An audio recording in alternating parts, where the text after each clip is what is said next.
apologize for starting a minute late. The wall clock is slow, so I thought I'd follow the wall clock for your benefit.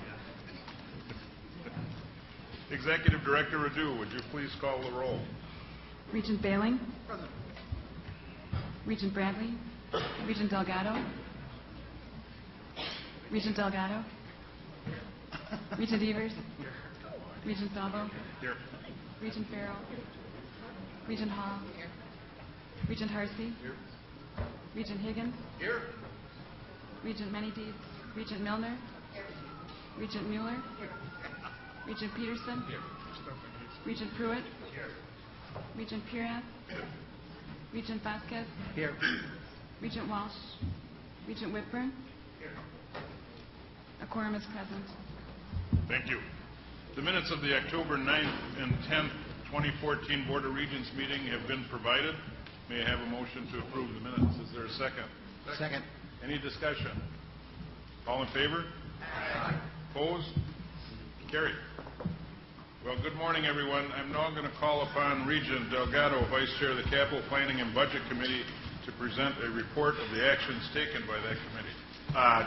Thank you very much, Mr. President. The Capital Plan and Budget Committee considered one resolution, and apparently I'm supposed to read the resolution. It's Resolution I-3A, brought by UW Oshkosh, requesting authority to exchange a Board of Regents-owned parcel of land in Oshkosh for a slightly larger parcel of land nearby, which is owned by the City of Oshkosh. No funds will be exchanged between the two parties. And it says here that this exchange will benefit UW Oshkosh by providing better access to 3rd Avenue for the university's maintenance vehicles. And its physical plant operations to be kept in one location. Our committee has approved that transaction, and I would like to move that the board approves it too. Is there a second? Second. Any discussion? All in favor? Aye. Opposed? Carried. Thank you. As usual, we have a very busy agenda ahead. We will have a presentation and discussion of the annual accountability reports, and then we will turn to our main theme of the day, how the UW can more closely align its resources to meet the state's most pressing needs. Before we get started, however, I'd like to take this opportunity to welcome Andy Levitt, the new Chancellor of UW Oshkosh.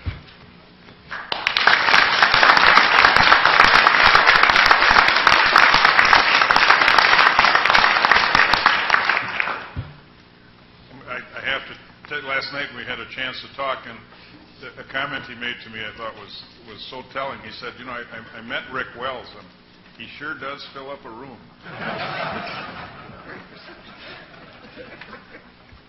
Andy comes to us from the University of North Georgia, a multi-campus comprehensive public university of about 16,000 students, where he was the Vice President of University Advancement. He also served as the Chief Executive Officer of University of North Georgia Foundation. Andy holds a PhD in chemistry from the University of Utah, and he earned his Bachelor of Science degree in chemistry with minors in physics and mathematics from the University of Arizona. Chancellor Levitt has been on the job less than a week, and he's already on the road for his first board meeting. Welcome to the North. Thank you. While we're on the subject of new Chancellor, here's a brief update. Just last week, it was announced that Kathy Sandeen will be the next Chancellor of UW Colleges and Extension. Dr. Sandeen is currently the Vice President for Educational Attainment and Innovation at the American Council on Education, based in Washington, D.C. She will step into her new leadership post on December 15th. Also, meanwhile, the UWM Chancellor search is ongoing. It is expected that finalists will be named later this month, November 19th to be exact, with the final announcement of the Chancellor designate in mid-December. So we're wrapping up our searches, and again, I want to thank all of you for your participation, and this is one of the most important things we do as a board, so thank you for your help with that. And with that, I think President Cross would like to say a few words. Thank you, Regent President Felbo. Good morning. As you know, next Tuesday is Veterans Day, time for recognizing the service and sacrifice of our country's men and women in uniform, both past and present. So over the years, the University of Wisconsin system has made a strong commitment to the veterans who come to our campuses, and we are regularly recognized as providing veteran benefits that are among the most comprehensive in the nation. We also are well known for the supportive services provided on our campuses for veterans and family members. Student veterans still represent a relatively small portion of the total students on UW campuses, less than 3%. But they are also a growing segment of the campus population. Since the Wisconsin GI Bill was implemented in 2005, the number of student veterans served by UW institutions has nearly doubled to currently just under 5,000. I want to give you a heads up that we will be making an announcement on Tuesday about creating a new Wisconsin Veterans Success Campus Certification Program. We will save the details for Veterans Day. It's called a teaser. But I can tell you that this program will help signify an institution's our institutional commitment in the broad areas of facilities, training, data and research, affordability, leadership services, and collaboration, all with a larger goal of making the UW's educational experience more accessible, affordable, and successful for our student veterans. Again, more to come on Tuesday. With Veterans Day just around the corner, however, I would like to invite veterans in the room to stand and be recognized, please. So if you're a veteran, please stand up.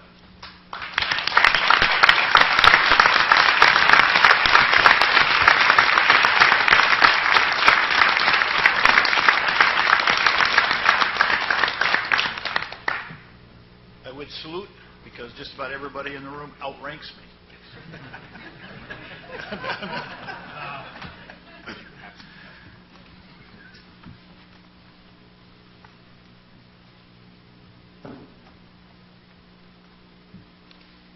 Mike, I don't think so. Okay, on your agendas, it said there would be a possible visit by the governor, and he could not make it today, but he did send me a short note which says, to President Falvo and members of the Board of Regents, thank you for the kind invitation to attend your meeting. While I am regrettably unable to join you today, I remain committed to working collaboratively to ensure we are effectively leveraging the UW system in our efforts to grow Wisconsin's economy and create jobs. I applaud your emphasis on workforce development and high-impact talent, and I appreciate the partnership and vision that helped create the innovative UW Flex Option program. I look forward to our continued discussions as we work together to build on the excellence and efficiency of education in this great state. My best wishes for a very productive meeting. Warm regards, Governor Scott Walker.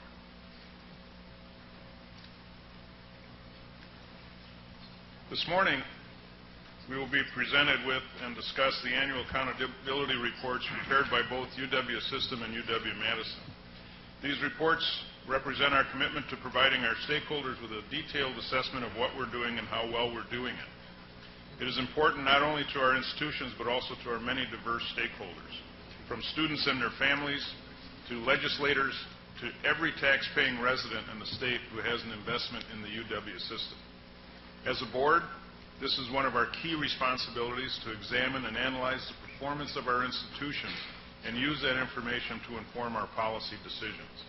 I'm pleased to report that this year marks the 20th anniversary of the system's annual accountability report. That's really something to be proud of.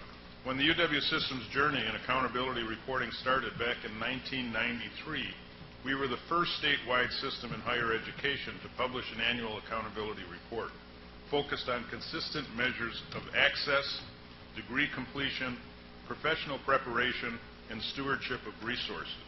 Others have followed, but we were the early adopter and the leader. The work we have done with accountability reporting over the years demonstrates that we are delivering on the significant investment that people make in higher education. That commitment to transparency and accountability has never been more important. As a reminder, we are again presenting multiple reports. One aligns our performance measures against national standards. The others are responsive to Act 32, the 2011-13 biennial budget legislation that provided for the first time legislated performance measures for the UW system. The legislation requires one report from UW-Madison and one for the balance of the UW system institutions. In either format, these reports provide Wisconsin residents with a clear picture of how we're making progress towards our goal that we've set out. Here to present and explain this year's reports are our Interim Senior Vice President David J. Ward and UW-Madison Provost Sarah Mangelsdorf. I will turn it over to them.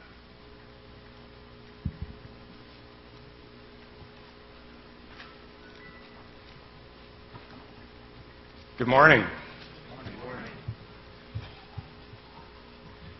So in presenting the accountability report, we have organized it around three things: students, faculty, and programs, which I regard as sort of the essential part of our business as a university and a higher education enterprise.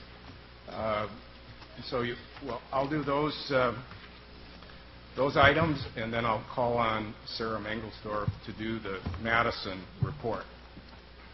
So Regent Falvo gave you some of the history of accountability in the state of Wisconsin. We were the first, but what precedes the 1993-94 report was a governor's task force on UW accountability, appointed by Governor Thompson in 1993, and that task force developed some of the parameters for this report. So we were the first, and as you look at the history, you can see we changed it from time to time, and it sort of ends up with the legislated accountability report in Act 32 for both the system and for UW-Madison. When you look at the totality of accountability reports, there are a lot of indicators. There are 40 indicators in the Act 32. Our report to you, the Knowledge Powers report, contains 22. Those are really contain multiple indicators within it. So we have a lot of different accountability indicators, and what I'm trying to do is sort of tell the story of what those indicators will tell us. So let's start with enrollment. So if you look at Chapter 36 and look at what the mission of the UW is, it's to be primarily an undergraduate institution. So as you look at two things on this chart, one is a significant increase in enrollment between 2004 and 2013, but also the blue area would tell you that part of our enrollment, which is undergraduate, which is the preponderance of our enrollment. As we look at another thing, which is transfer students, part of our enrollment is a significant body of transfer students. I began my career in the UW, what at that time was the UW system, at a two-year college, and I transferred to UW-Madison. But today, when we look at the vast number of transfers, over 15,000 a year, a couple of things to talk about here. One is, if you look, for those that can kind of see where I'm pointing here, if you look at the transfers from the technical college system, that has grown in this period of time to about 25% of our transfers. So that's an interesting indicator. It probably also indicates the degree to which we have developed transfer agreements between those two institutions. But the total numbers of transfers has steadily increased. There's another point here to make, which is that the state and the university have invested in transfer tools, the most probably prominent of which is the transfer information system, which allows students to see how their courses are going to transfer from campus to campus, including WTCS campuses. We look at the racial and ethnic makeup of UW system enrollment from, again, 2004 to 2013. That has changed significantly. We've gone from about 9% to about 13.5%. of minority enrollment, again, reflecting efforts that we've made to increase and serve underrepresented minorities. One of the key measures that we're looking at and following very closely is our retention measure. Retention to the second year is a pretty good indicator of how well we're doing in terms of getting students to complete a degree. If you look here, you'll see these little green markers. They indicate the national average of retention. So we're right about or a little bit better than the national average in terms of retention to the second year. When we look at that in terms of our underrepresented minorities, our retention rate there for underrepresented minorities is slightly less. That gap had closed in a 2008 and 2009 period. It's opened up a little bit. It's a little better than it was in the base period where we started measuring in 98 and 2000. We look at graduation rates. Again, a couple of things to look at here. The overall graduation rate, which is the total of those two columns. So a lot of our students, because of that transfer slide you saw before, start at one place and finish at another, as I did. And so that total bar there measures the overall 6-year graduation rate.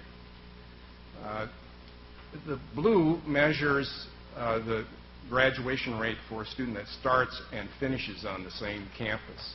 So again, we have the indicators for the national average, the little green markers, that would give you some sense of comparison between what we're doing and what's happening nationally. David, Yes? would you prefer to hold questions till the end? No, go ahead. On that slide, green is going up since 03, 04 cohorts were coming down. Do we have any particular explanation?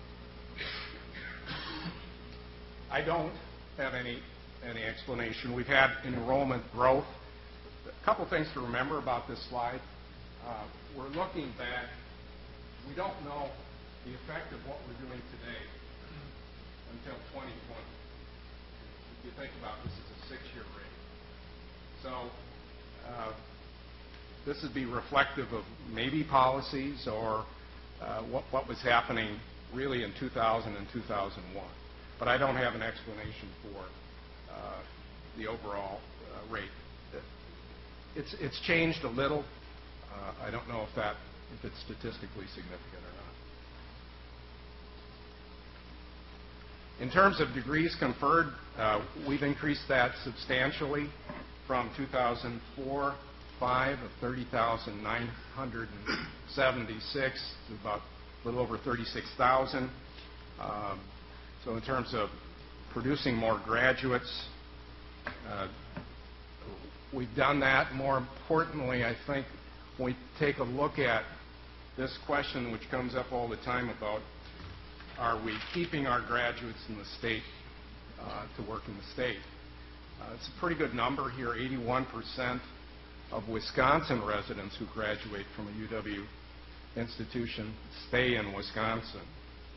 If you look at out-of-state students, those that come from Minnesota or for others, we keep a small portion of those, about 10% for Minnesota students and 13% non-resident. The total, when you look at bringing all those together, is about 67%.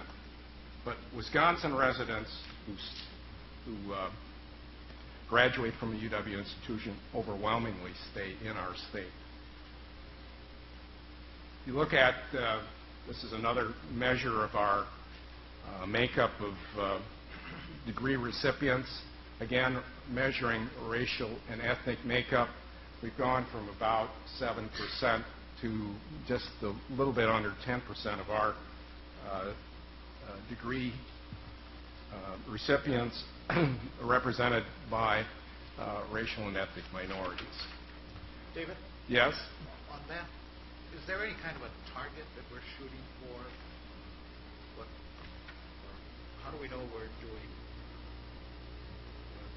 achieving a goal, or is it just as long as it's steadily growing, that's okay? Have any other measurement? I'm not aware of any target that we have, and this would be maybe part of what Regents would have as a strategic plan, but the overall goal has been to increase over time. I think if you look at sort of the rate of change here from 07, 08, it looks like the rate of change has picked up. I think that's a good indicator. But there's no goal out there at a certain percentage of our graduates.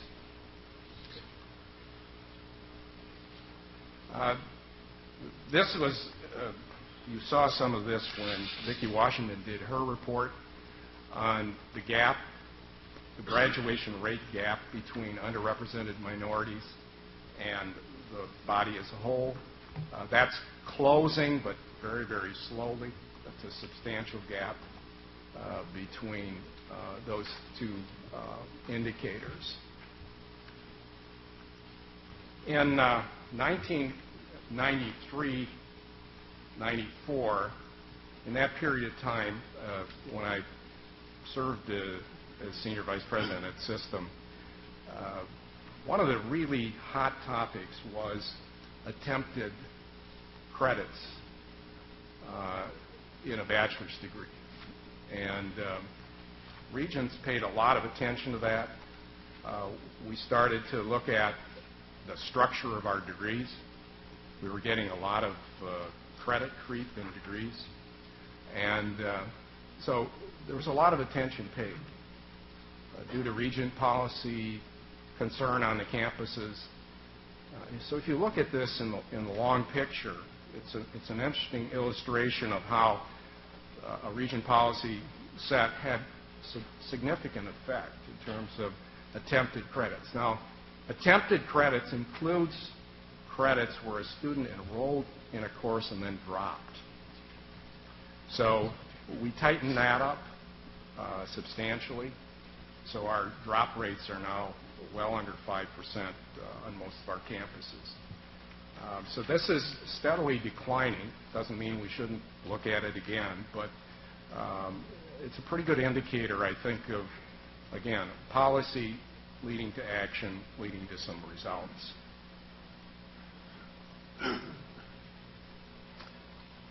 Also, with respect to looking at students and how our students are doing, we have a series of test results that compare our students with national average, the nursing CPA exams, and then we got some graduate records material, and then the MCATs. In general, very good results. Our students are competitive, and I think in each of these indicator areas, they are above the average score. Study abroad, the Regents at one point had set a goal. This was one area where they had set a goal of about 25% of our students have an international experience. This has risen, if you take the long picture, from 03 to 12, 13 a bit, but it's sort of steady now, about 14% of our students who study abroad, do an exchange, that sort of thing. Given the global economy that we're in, where I always use the statistic, $75 trillion global economy, of which 16 or 17 trillion is here, we want our students to know more about international, both the economy and culture. David, we could go back to that. Sure. Obviously, the 25% was not met. Was there any feeling from chancellors and campuses as well as administration? Was that too high? Is it one that should still be retained? Is it one that needs to be given more attention in light of what you just said? I mean, globally, it would be important for our students to really know more and more of what's happening in an international setting. Well, I might turn to the chancellors and see if they have any comment on that. But my sense is that the campuses are really emphasizing this. Dick? One of the issues is money. The students who study abroad, it takes more money for them to study abroad than study at home. A second issue is the program. So when you look at trying to reduce the credits per degree, they don't all feel they have credits that might not be directly applicable to their degree to work on. So I think we're all very conscious of this. The issue is how do we provide the funding to allow them to do this. Aaron? Along with the funding, there is a federal financial aid implication here as well. If programs aren't 16 weeks or there isn't instruction for a week before or after a semester-long experience, then students can't receive financial aid for a study abroad experience, which has really significant changes. Thank you. Bob? Just one comment. Said that for 6 years, when I came back to Stout, I was delighted to see how many opportunities our students now have with international studies. It had exploded since I was there. Very impressive. In many cases, we have at least 4 distinct opportunities for each program. That's been a goal to have every program have some sort of an international experience. Some of them have grant funds that are available like ideally, so there's no cost to the institution, but it's an expensive proposition. So we've been seeking private support for this. I'm happy to say that just before I drove up for this meeting, we had a donor that committed $25,000 to an endowment to help students on that. The funding is certainly an issue with it. It's not free, but we're trying to put the opportunities out there. One of the things that we're doing is now marketing our programs with an international education opportunity. Incoming students really like this opportunity, so it's a great marketing tool too. Okay. Thank you. Not to belabor it, but I'm just wondering if there's any point of having some other discussion at another time when you consider that, again, there's all this talk about the role of the United States relative to the world economy and how we're losing ground, and even around multi-language skills of our graduates and many other things where other countries seem to value international education as well as also even multi-language skills. So I just put that out there.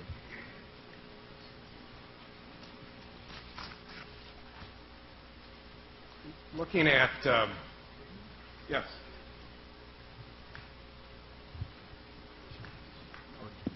Sure. Chancellor Whitburn. We're looking that way. Might be an opportunity to raise briefly the question of our outreach globally. I think China is the #1 center of students here, then India, then the Saudis, then South Korea. My understanding is that Madison has an office in Beijing, Shanghai. Have we been thinking about a more coordinated effort system-wide, perhaps with non-Madison, rest of system in one or more of these countries? A, and then B, are we keeping up with our peers on that front? So, not asking for answers, but share Jose's interest in further discussion and focus. Good. Mike? I can tell you one experience. By the way, I met the Shanghai office people from UW-Madison. It was a great experience. But Ray and I had a meeting recently, and Ray knows more of the details, but we did talk to the Minister of Education in India for system-wide, talking about a system-wide program for exchange both ways. So some of those conversations are happening. I guess one of the things that you were mentioning, that the programs you're offering, but we haven't moved. In the chart, it doesn't reflect the offerings, so I don't know what the answer is to that, but maybe you guys. I think there are a couple of things happening here. The economy had an impact on this, and foreign travel, security issues also had an impact on this. In addition to that, if you look at the time to degree on the previous slide, is a couple slides back, David, credits, I'm sorry, the credits dropped from 146 to 137. Most of the time, this adds to time to degree, unless you're in the right program and you can figure out a way to make it fit. So there are a number of factors that are causing families and students to take a look at this with a little more with pause. And so part of our challenge is to find a way, I think, to advance this, because it's, as David said, what 16 trillion, 16, 17 16 to trillion 17 trillion out of a $75 trillion economy. The economy around the world, our students need to be a part, not just of the economy, but of those cultures, if we're going to be successful in the future. But I think that speaks to why some of these numbers are lower.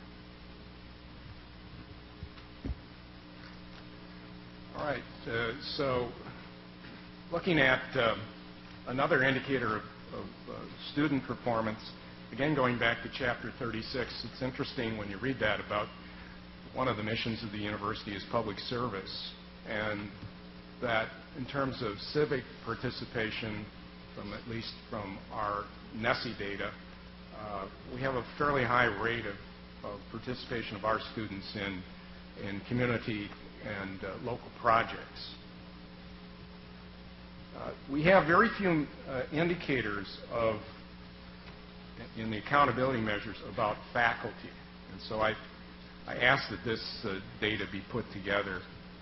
It seems to me that when we look at the three things that I'm emphasizing, our students and how they're performing, our faculty, which is our key talent base in the university, and then our programs, we have very few indicators for faculty and for programs. Just looking at this, and it's simply an array of the ranks of our faculty, and we all knew about the grading of the faculty and faculty turnover. But if you look at the professorial rank, which is down about 120 in that measurement period, and then the assistant professor rank, which is up a bit. Again, this kind of relates to part of the discussion we had on faculty turnover last time, with a greater proportion of probationary faculty in our faculty talent pool. So I just thought I'd bring that to the attention of the board. And the only other indicator we have in the accountability reports is on faculty and staff diversity. You can see the lines on this in terms of faculty and instructional academic staff, a more favorable trend. If you look at administrators and academic leaders, sort of leveled off at about 10% of that cohort.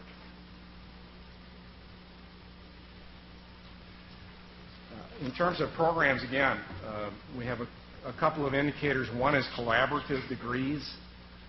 I think this is getting to be more important because of the cost of higher education and the ability to work together to deliver programs.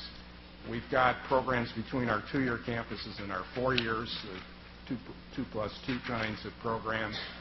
We have programs among our 4-year institutions, and then between the UW and non-UW partners.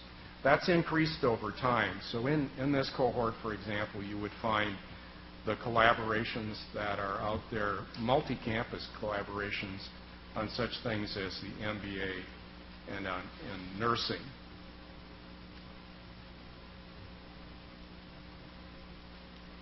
finally, when we take a look at program indicators in an area that I've got received a lot of questions about, which is the STEM area, when we look at degrees in STEM and health fields conferred from 2003 to 12-13, we've had about a 35% increase in this particular area, which is a pretty substantial change. And so I think it could be more. I think we're aiming to have more STEM and health field grads, but the trend here is substantial. The thing to remember about these programs, I call upon my days years ago as a provost, you have to remember these programs tend to be higher cost programs. The nursing program on the UW-Oshkosh campus was because of clinicals and having to have our students out with supervision. These tend to be more costly programs. So overall, what kinds of conclusions do you kind of draw from this? This is kind of my take on it. You look at areas like credits to degree. We've decreased that over time. I think that's pretty substantial. You'll see in your paper report data on research expenditures. Those have increased substantially. I just mentioned the STEM degrees. The transfer enrollment, which I think is gradually increasing and it's become a very important part of our mission in the state. But where do we need to do some work on in improving? Our enrollments have sort of peaked out. We're still taking about 32% of the high school graduates in Wisconsin. That's our market share. Hasn't changed substantially in a long time. Maybe we need to take a look at that. We always need to do better in the graduation rate, and I would argue as well in the retention rate. We've talked about the study abroad and about the gaps in retention and graduation among low-income and underrepresented minority students. This last slide I put together to sort of suggest maybe some of the directions we might be going in the future. Because I think if we pull back and take a look at some key measures from a little bit longer view or lens, it's a very interesting picture of not only accountability but of productivity. So our enrollments have increased in that period. Our output in terms of degrees confirmed have increased by about 25%. STEM degrees about 41%. Gifts and grants are up 69%. Probably more importantly is the overall number, which is $1.5 billion. Most of that money is coming in from outside of the state. So it's another indicator in terms of economic development, which you'll hear more about this afternoon from the chancellors. The next two I put together because I think it's an area we need to pay a little more attention to in terms of both change, but also in terms of faculty workload. So has the university changed the way it delivers instruction? Well, if you look at our enrollments in distance ed courses, we enrolled 26,000 students in 2003 and 4. We're up to 128,000 students now. That's a pretty good seat change. That's a big increase over time. And then finally, in terms of diversity, students of color were up about 73% in that period from 03-04. Just as you're probably aware, we're working on a dashboard approach to indicators, trying to get away from hard copy. And so this is a key thing to be that's being worked on. Plan is to launch that in 2015 to make it interactive so you can actually go in there and do your own analysis with the databases. I've seen a demonstration of it. Heather Kim is working on.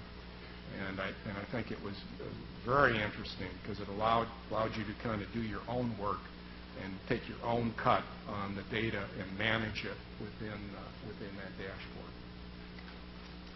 So that wraps up my report. Are there any other questions before Sarah comes on? Regent Keene. You guys decide. Thank you. Thank you, David, and thank you for these reports. I, not surprisingly, love them and spent a lot of time looking at them. Can you hear me? Yes.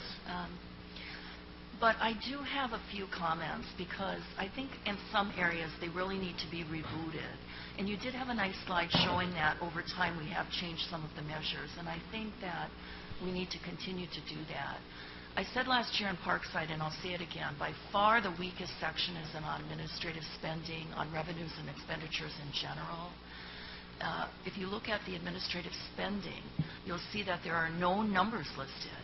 It is only percentages, and it's based on data that in some cases is frankly flawed, because there's a strong incentive to code positions in the university to anything other than administration. They're often coded to student services, and under that definition, 100% of the positions in the university could be coded under student services. So that's been a particular concern of mine, and when you especially look at the legislatively mandated report, they're asking over and over again for numbers and counts and a little less so on the percentages, which can be deceiving. So I really hope, again, I said this last year in Parkside, I hope some of the individual measures can be rebooted. I also have many technical notes that I'll share with the staff on the technical notes, because some of these data are quite dated. I'm thinking of my colleague, Regent Farrell, who expresses concern constantly about keeping our graduates here in Wisconsin. And I looked carefully, and that data was from 2007. That's just not valid. So, again, I think I'm nitpicking a bit because I think the accountability reports that you prepare are probably the best in the nation, certainly the longest. I think they are a clear picture, but some of the individual indicators just need some work, what I call rebooting. And one final question.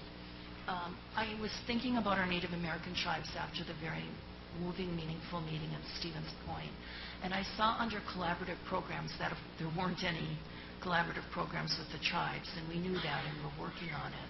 But Oshkosh has a collaborative program with Wind River, and I just want to, I don't know where that is.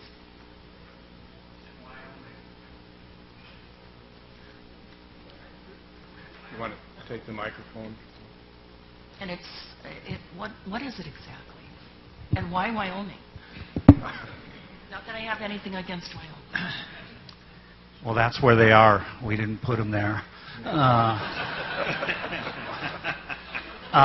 Actually, it's a program that came to us that had been working with La Crosse for a while, and then came to us over maybe about 10 years ago, trying to get accreditation for its campus, and we've been helping them over the years. And we have had a number of collaborations with Native American institutions in the state, too, with nursing and education and letters and science.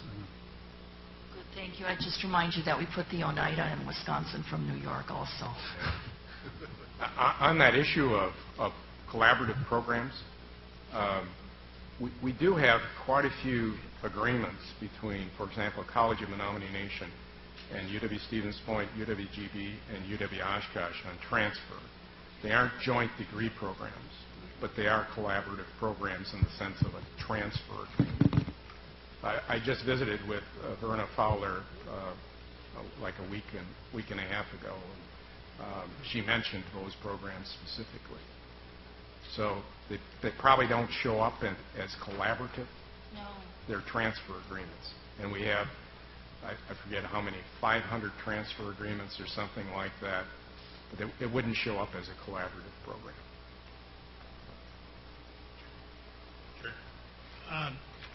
Dave, we have the upside of your expanded longitudinal horizon serving this post two different times. So as you come back now, 14 years later, looking at the same kinds of data, the same kinds of challenges, coach us with regard to where you have disappointments from your perspective and what we've seen. Where are we coming up short? Help us understand what's most important if we need to make interventions on 1, 2, 3, not 10 or 12, on a handful. Where are they? And as you're thinking about your response, let me also mention your sense of this. I'm reading, I think, in the national media that the Obama administration is about to come forward with their accountability, taking stock vis-a-vis performance in higher education with the federal dollars as their leverage. Again, from your perspective and as to what you know monitoring in Washington, where's our strengths, where's our weakness? So that last, would you repeat that last piece there? I'm trying to... How are we going to do when the Fed show up? All right, well, let me answer the first part of the question and defer on the second. So let me give you, in each of the three areas, things I'm concerned about, showing up 14 years later. When it comes to students, I'm disappointed we're still dealing with remedial education. Right? So my portfolio, as I looked at what it was in the 1990s, and I look at it today, it's about 85% of what we were doing then. Right? Now, we made some progress in some areas, but in remedial education, which Regents have been concerned about throughout the 30-some years that I've observed Regent meetings, we have not made progress in connecting with the schools. That's where I think we need to make the progress. Finger pointing doesn't solve anything. So we need to get with them. That's why the early math placement test letter and all those in these regional meetings that are going to take place in the spring, and we kind of piggybacked on a bunch of them in the fall. So that's one. In the faculty area, I'm really concerned about the talent pool. I think if you start looking, you step way back and you start looking at production from PhD programs, particularly in critical areas, it's flat or declining. And I don't think we're competitive in compensation nationally. And that talent pool is not growing like it did in the 70s and 80s when the federal government put money into people like me to do a national defense fellowship. And in the program area, I would say I take the really long view because I was one of the people that went through merger. In 1971, I was part of the UW system, the old UW system. We merged with the Wisconsin State University system. You look at the program array, and I said this in my farewell speech in 2000, I was concerned that you look at the program array here in 2000 compared to what it was at merger. We were 100 programs less than when we were at merger in a environment in which knowledge has exploded. So today we're kind of back to where we were at merger. In the 10 years or 14 years since I've been here, we've kind of added a few programs, 3 or 4 a year maybe. But I'm concerned that we have too tight a grip on that, and we need to think about that. So those are the three areas. The federal question, I just don't have an answer for you on.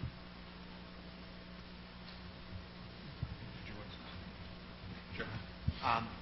David, just to follow up on Regent Mueller's suggestions in terms of focusing some of these measurements. And I would first add to that comment that I think these accountability reports are the best thing we do at this university, just about the best thing in terms of measuring and reporting and taking ownership and responsibility for trends.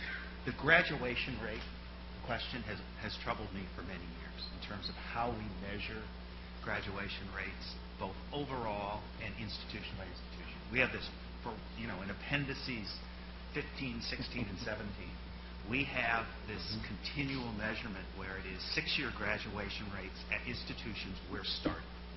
So institutions, access institutions who have students start there and then move and graduate from another institution look really lousy in this measurement, and it's unfair because it's really not where you start, where you finish, it's that's your finish. And so I'm still wondering if there's any way we can get a better handle on that in terms of measuring graduation rates by institutions. I also just curious how we handle and track graduation rates of transfers, so that if we're measuring 6-year graduation rates at institutions we're starting, what happens when a student starts at Parkside, leaves Parkside and graduates from Madison or Milwaukee? How do they get counted, and how do we know how they're doing on the graduation rate? My trusty colleague Heather can, I think, answer those questions.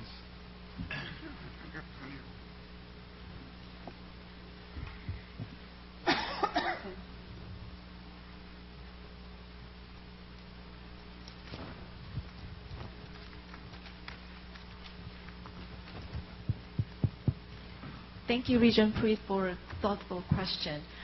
In fact, that is a very important point that you raised. And in fact, we've been reporting so-called success and progress rate in our accountability report. It's on page 13 that we use National Student Clearinghouse and then represent not only those who studied in one place and graduated at the same place, but where they go, do they still enroll, and they graduated from somewhere else. So we actually have that in both system report as well as the institutional reports. And as Dave mentioned at the end of his presentation, that we will be launching a dashboard next year, and we will make sure that we will include that indicator in the dashboard. Heather, will we be able to take this data and match it then back to the institutions? In other words, can we find the students that are moving and give credit back in some measure or form to the initiating institution? Or is that going to not be technically possible? Wait, what do you mean by credit?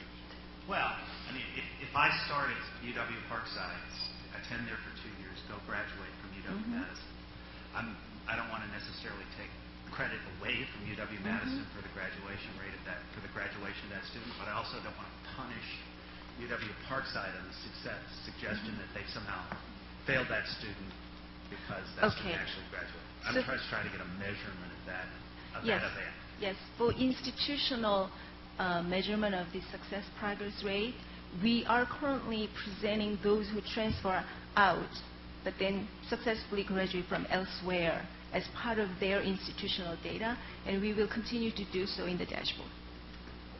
And then the other thing, can I mention one question that Regent Whitburn asked earlier about the trend, national trend going up for 6-year graduation rate, but our trend going down. Actually, if you look at the raw data, that's really a decimal point that visually it looked like up and down, but the actual data, if you look at, I can share with you the raw data, it's really not statistically significant. That doesn't excuse that we shouldn't do a better job, but I just wanted to make sure that it's not a drop. Thank you. Any other questions? Could I make one comment on that? At breakfast at Stevens Point, the Friday morning, we sat with 2 nursing students, 2 fellows. And it drives right to this identity of where they graduate from. This is just an anecdotal thing I want to share because I thought it was rather insightful. They absolutely love Stevens Point. They love their experience there. And now they will be going to Marshfield for the nursing program that comes under the aegis of Eau Claire. Their degree will be from Eau Claire. And they have nothing against Eau Claire, but these first 2 formative years in college they're identifying with Stephen's point, and their objection was, couldn't our degree somehow show the Stevens Point connection? And I thought that was a really human. First of all, I was thrilled they were that happy, and they really were. And I just wanted to mention that, because when we have so much transferring going on, we shouldn't be forgetting the start, which often is the most important. That's what keeps them there, keeps their feet moving in the right direction. So I just wanted to throw that in. I thought it was a really interesting conversation. Well, thank you, and I will now turn the podium over to the Provost, Sarah Mangelsdorf from Madison. Come on. President Cross wanted to make some comments on it. I just wanted to follow up on a couple of things. I'm trying to make sure I'm capturing your comments and the essence of some of this. Bear in mind that as we go through the strategic planning process, that some of this will hopefully emerge. But I think I heard a little bit about what are your targets and goals, and I know the campuses have targets and goals for some of these accountability measures, and that some of those are expressed in here, but we want to take a look at that.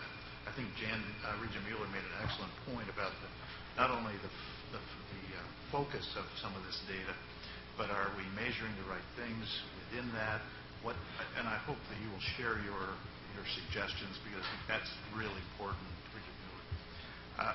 I also appreciated her comment about administrative numbers and data. It's not just percentages, what are the numbers? I know that's true because that's something that I've encountered in the Capitol. David broke this down into students, accountability factors related to students, where we have a whole plethora of data. We have just a bunch of it. But we don't have a lot of data on faculty, and you saw that. And we don't have a lot of data on administrators or administration and how that's parsed out, or to some extent programs. And as we merge this into a dashboard model, I hope you will continually guide us in this process. I think Regent Pruitt's comments, how is this being handled? The clarity with which we can express that online and in that tool will be so helpful for decision-making processes throughout the organization. So I just wanted to summarize some of that, and if you have other points regarding this accountability process, we would really appreciate securing those from you. Thank you. Well, thank you for inviting me to present the UW-Madison Act 32 Accountability Report. It's actually a very good exercise for a new provost to have to do, to take a deep dive into the data about our campus. And just as with David's presentation, if you have questions along the way, feel free to interrupt me. I believe in active learning. I don't just want to stand and talk in front of the classroom.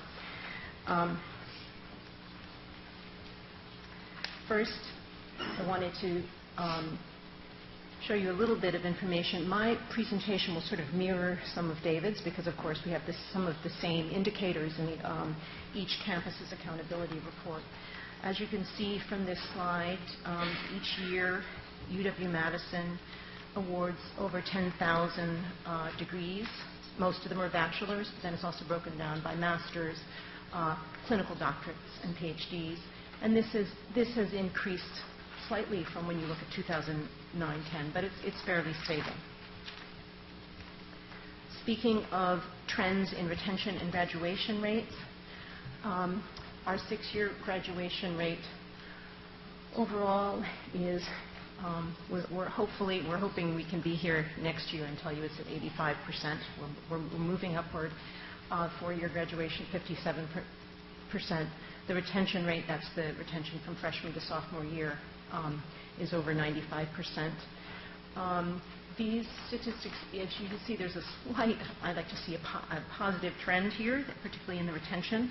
And the university did, beginning in around 2009-10, put more money in hiring advisors and concentrating on giving our students the best possible kind of advising, because in a big university like this, these are hard places to navigate. This has a lot going on, but it basically shows you graduation rates of sub-cohorts of students. And so different, the overall graduation rate of all people who start here as freshmen is one thing, but then of course there are things like there's significant gender differences. For example, probably one of the biggest, most significant difference there is the 4-year graduation rate for men is only 47.8%, and for women 65.3%. There are a number of other groups that you can pull out, whether first generation college, by residency, by low income. The Pell Grant and recipients would be a proxy for low income, and there you have a lower 4-year graduation rate.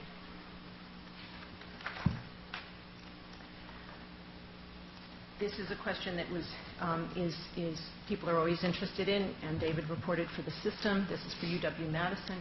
Now, this is based on recent data, so this is for looking for the last 10 years of where our graduates are. And of those who were Wisconsin residents, when they came here as students, 76% of them were living in Wisconsin in 2013. Of those who were not Wisconsin residents as students, 8% were living in Wisconsin in 2013.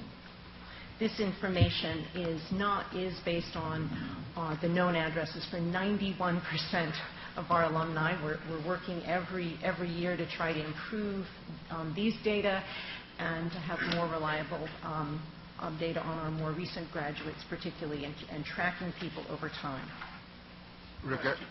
Question? Yes. Do you have does this data indicate if the person who graduated 10 years ago, there are more of them coming back, or is it a data that shows that the more recent people are staying? Can you get that granular? Yes, you could get that granular. Jocelyn, I defer to Jocelyn. You want to come up to the mic, and do you know whether our more recent grads are more likely to be here or the ones from? If we limit it to the grads from 10 years ago, it's a little lower. Recent grads tend to stay, but we can break that out and provide that in more detail. So is the conclusion, you hear the myth, or at least those with, I have 3 that have returned, but that's just because of the economy, maybe, but the myth that people come back to Wisconsin, and what you're saying, it may be that they're not leaving. We could investigate that, but I would only be speculating if I answered that. Sarah, just a follow-up. Sure, Jerry? We hear ongoing, and have for years, brain drain, off to the Twin Cities, off to Chicago. In looking at these data, what's in my head is that conversation exaggerated? I would say if 76% of them are still living in Wisconsin, I would think that's exaggerated. Now, having seen how many Wisconsin fans came to Northwestern games when I was there, I would say in Chicagoland we definitely have a lot of alums there too. But a lot of folks stay here, and recently a lot of there are a number of employers that are keeping our recent grads right here in Madison area, like Epic would be an example of a big employer of some of our recent grads. So I don't see this as a brain drain. That's not what it looks like to me. But are you saying you're using the word stayed here? We know they are here. To me, the question is there something about Wisconsin attracting them back, or something that, like the economy elsewhere, that may be forcing them home? Right, I see what you're saying. That's the question I was trying to see if I could identify. Well, I do think there are young people that are coming here. Another thing to look at is who comes here to work in the state, who's graduated from other state schools around the nation. And I think there's a fair amount of that, too, actually. I think, too, the numbers might be slightly overstated because as a parent of 2 recent graduates, our more recent graduates tend to keep their home address for a while because they're moving around a lot. I know we certainly get a lot of information from the schools they attended to the home address, so I think that's probably some... That's a very good point. Only for the very recent grads. Right. The recent grads are in fact, I just moved away from Evanston, and my daughter said to me, "Oh, I guess I've got to change my driver's license now." And she hasn't lived in our home in 4 or 5 years, but still had our home address. So you're right. Sometimes the parents. So that's obviously a factor here, but we track as best as we can, and we do ask, we have a new database to track our alums, and which also includes a place of employment, and hopefully these data will get better over time. The next issue I wanted to discuss with you is access and affordability. This breaks down how many of our students overall are Pell Grant recipients, sort of equivalent of coming from low-income families, and you can see how it's broken down by all our undergraduates, Wisconsin residents, those with coming from Minnesota, and our non-resident students, and then below it's presented by minority student status, and there again, which of those are where they're coming from, and you can see that at UW-Madison, many of our minority students are coming from out of state.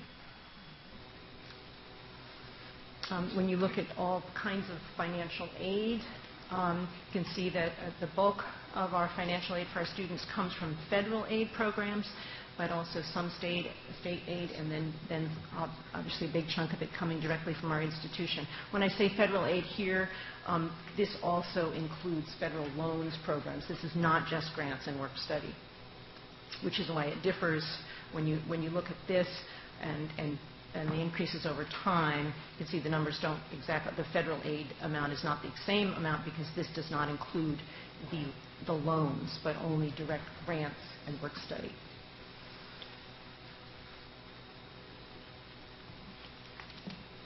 So this is the cost of attendance, so the published in-state tuition and required fees, and then when you look at overall cost of attendance, this includes tuition, room and board, and other expenses. And then there's the average net price for our new freshmen broken down based on family income. I was sort of shocked to think that somebody coming from a family earning from less than $30,000 a year would still be that the net price would be $8,000, but so that would be then could be made up with loans. This shows where our overall tuition and required fees are for in-state students relative to our public Big Ten peers. We are still quite affordable. This is for non-residents. Others are raising their non-resident tuition at a faster rate than we are. All right. Another issue that was, when we look at things like graduation rates, one thing we have to look at is whether our students have access to the courses they need in their majors and so on. So this is based on student survey from the National Survey of Student Engagement, where our students are reporting whether they are able to get the courses they need for their major.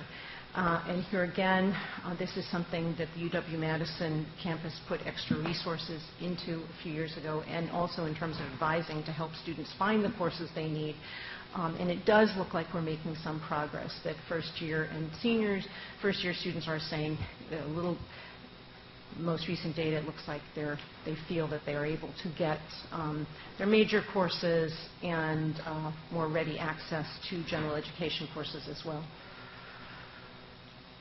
This is just for your information. People always say, what are the most popular majors? What are the trends in this regard? And you'll see here that our most popular major, this is based on juniors and seniors, so this isn't at time of graduation, this is based on what they're enrolled in now. Our most popular majors are engineering majors, followed by business, and then biological and biomedical sciences, and on down. And then we've clustered the next group is a group of social science majors, anthropology, economics, geography, political science, sociology, so forth, all the way down. So you can get a wide spread of the kinds of things our students are majoring in.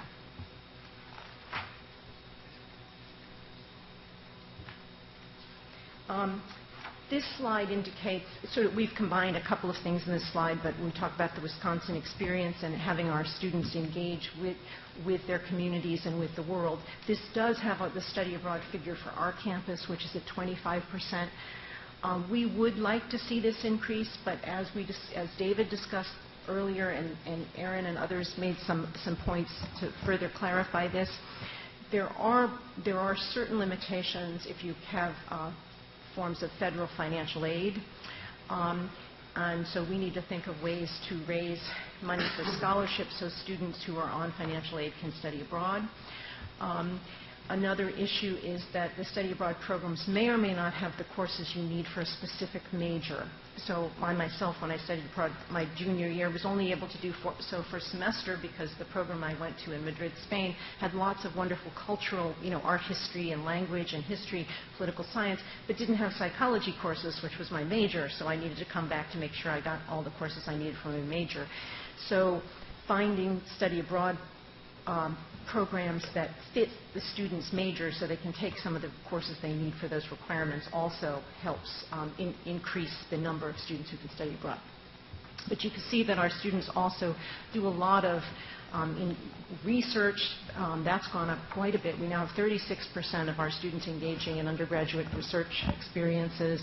We have students doing service learning, working for credit, doing all kinds of capstone experiences, seminars. So we're pleased to say that 90% of our students are doing one of these, at least one, and 73% doing more than one of these things that we think of as enhancing their classroom experience. In addition, it's part of their education, but over and above what's going on in the classroom.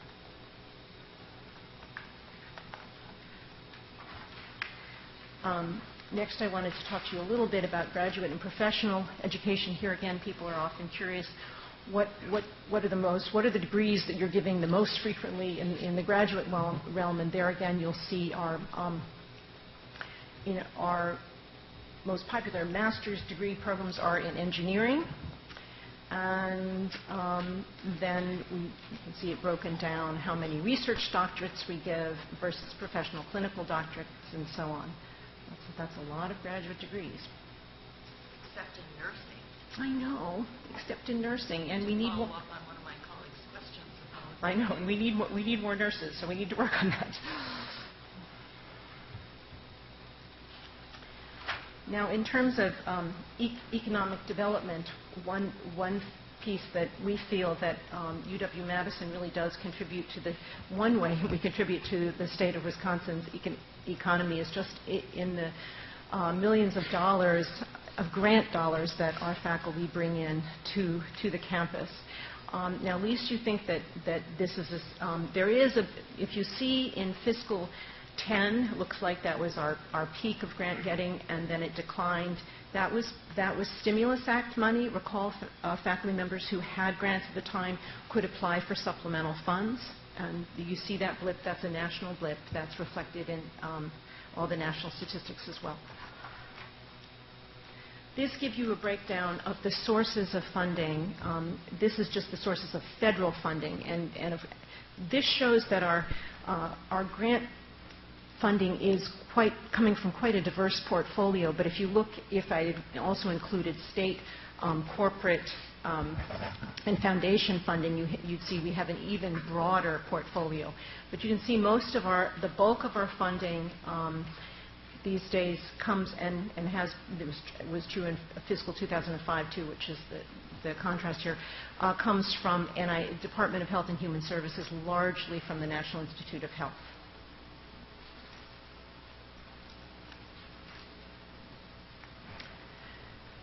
This is just to give you a sense of the sort of what happens when people have grants. Not only do they have to purchase equipment and supplies, they buy things from lots and lots of different vendors.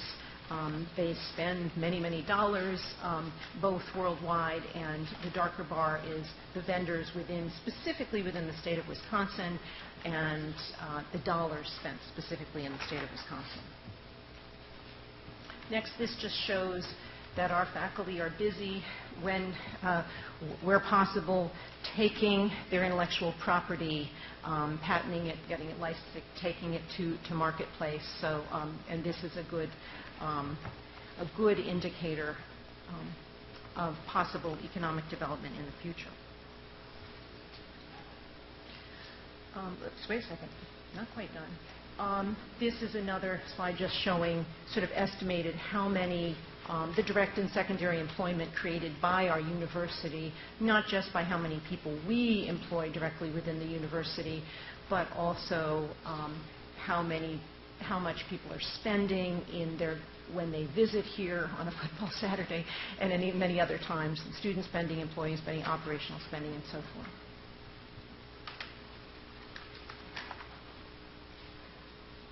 I'm happy to, there are many other things that were in our accountability report, but I could keep you here all day going through the many detailed slides, so I thought I'd open it up for questions. Please. I just, on the slide you showed with the patents and inventions and the line that is labeled licensing income, is that licensing income that comes to the university through WARF, or is it licensing income that goes directly to WARF and then is parceled out to the university? I may defer to my chancellor here. Becky? I'm not. Oh, you don't have a the licensing income all goes to WARF. Yes. Okay, so that is the income that WARF receives off its licenses. And is then, some is spent on projects at WARF, some is spent back to the university. Thank you. While the chancellor's there, I noticed that the research awards from the Department of Commerce have gone down of recent times. I've got 2 years before I can work on that. That was a non-compete. Eve? Yes. I had a couple of questions for you, Provost, on your graduation rates for sub-cohorts. Yes. Do you have a breakdown of the graduation rates by race, African American, Hispanic, Native American? Yeah, so right now those are all grouped in that targeted minority group. But where you see the rate over the 6 years 72.8 and the 4 years 37.9. Jocelyn, do we have it broken down by this further by the specific groups, African American versus Latino? So, yes, I know that we have those all of that broken down by specific groups, and we could get that too if you wanted to see it. I'd be interested in, okay. In the breakdown. Yeah. Then my other question regarding the student enrollment by tuition residency, I found it interesting that the non-resident percentage is higher than the Wisconsin resident. And so that begs an opportunity to really increase the number of maybe the students from Wisconsin that are minority to attend our UW system.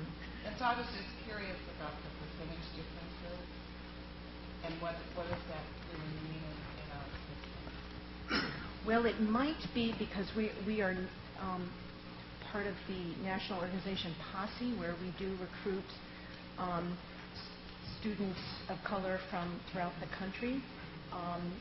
But it's not as if we do actively work to recruit from within the state of Wisconsin. But it could be those particular. It's not that we're not trying. But why that number is higher is particularly because we are working with programs that are recruiting nationally. Becky, do you have something? Yeah, no, I think that's right. And of course, it's also true that the percentage minority is much higher outside the state of Wisconsin than it is inside the state of Wisconsin. So if you're taking a snapshot outside and a snapshot inside, you'd actually expect a higher minority percentage coming from outside, just because this state has such a low percentage of historically disadvantaged minorities as a share of the total population compared to places like New York and Texas and California, and where we'd attract students. So I don't think it's surprising that those numbers actually are differential in the way they are, though I don't disagree with you that we could always work to increase that in the state and do continue to work on that. Absolutely. Thank you. Sarah, following up also on Regent Hall's comments on that graduation, and maybe I'm addressing it to Vicki and Heather. I found that interesting, the 37.9 and the 72.8. Again, my question is there any way of any information that says that's we're on target relative to either national trends. Is there any way of comparing that against other institutions of higher education as to their graduation rates of unrepresented minorities, as well as also how do within the system, is this comparable to what's happening with other campuses, or we don't make that type of comparison within the system? Well, actually, David, because I think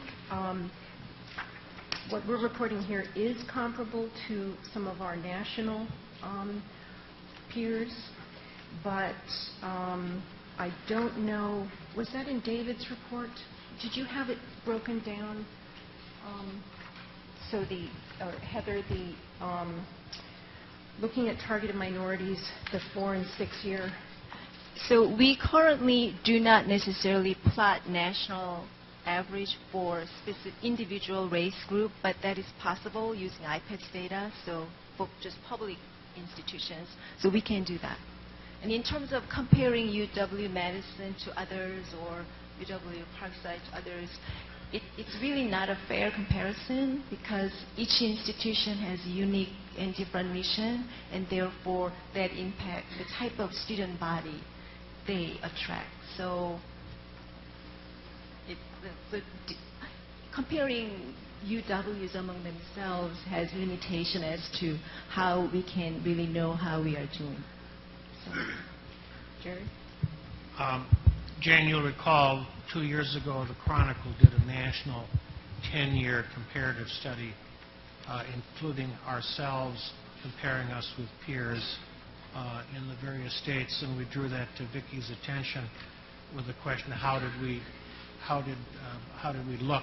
And I think, Heather, in view of the question, you might want to surface that study probably 18 months, less than 24 months ago. But it did look at all major campuses, privates, publics, large, small. And at the time, we looked about right. That was my take. Sure. Thank you. I think, Regent Hall, some of the data that you're looking for are on page 5 of the UW-Madison report, and I'm actually questioning this now. If I have this right, and to talk about African Americans in particular, there were 181 who started in who started in the fall of 2007, and only 68% of those graduated. Am I reading that correctly? What table are you looking at, Jan? I'm looking on page 5, UW-Madison new freshmen entering full-time. The 6-year graduation rate. It's the UW-Madison. It's a 6-year graduation rate broken down there. Well, my question is this. Of the 181 African Americans, how many came from out of state? To follow up on Regent Hall's question. Roughly. Of the ones that started in that 2006, I don't know. So I think if there's specific questions of this sort, we've got this data and the breakdowns, and we should just, she should collect them or send them to us, and we can get you answers.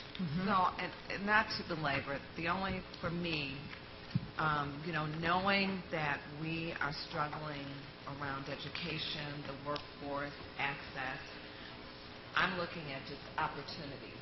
If we know that, and I understand we're if we look at African Americans, it's about 6% of the state, so it's a small percentage. But in the wider scheme, just continuing to identify ways that we can increase the number of students who are in Wisconsin that may qualify for UW-Madison, any of the other campuses, to really maximize what we have here while we're also looking at students from out of state, because we need both. So again, I'm just looking at what I see here, but I'm also looking at opportunity as well.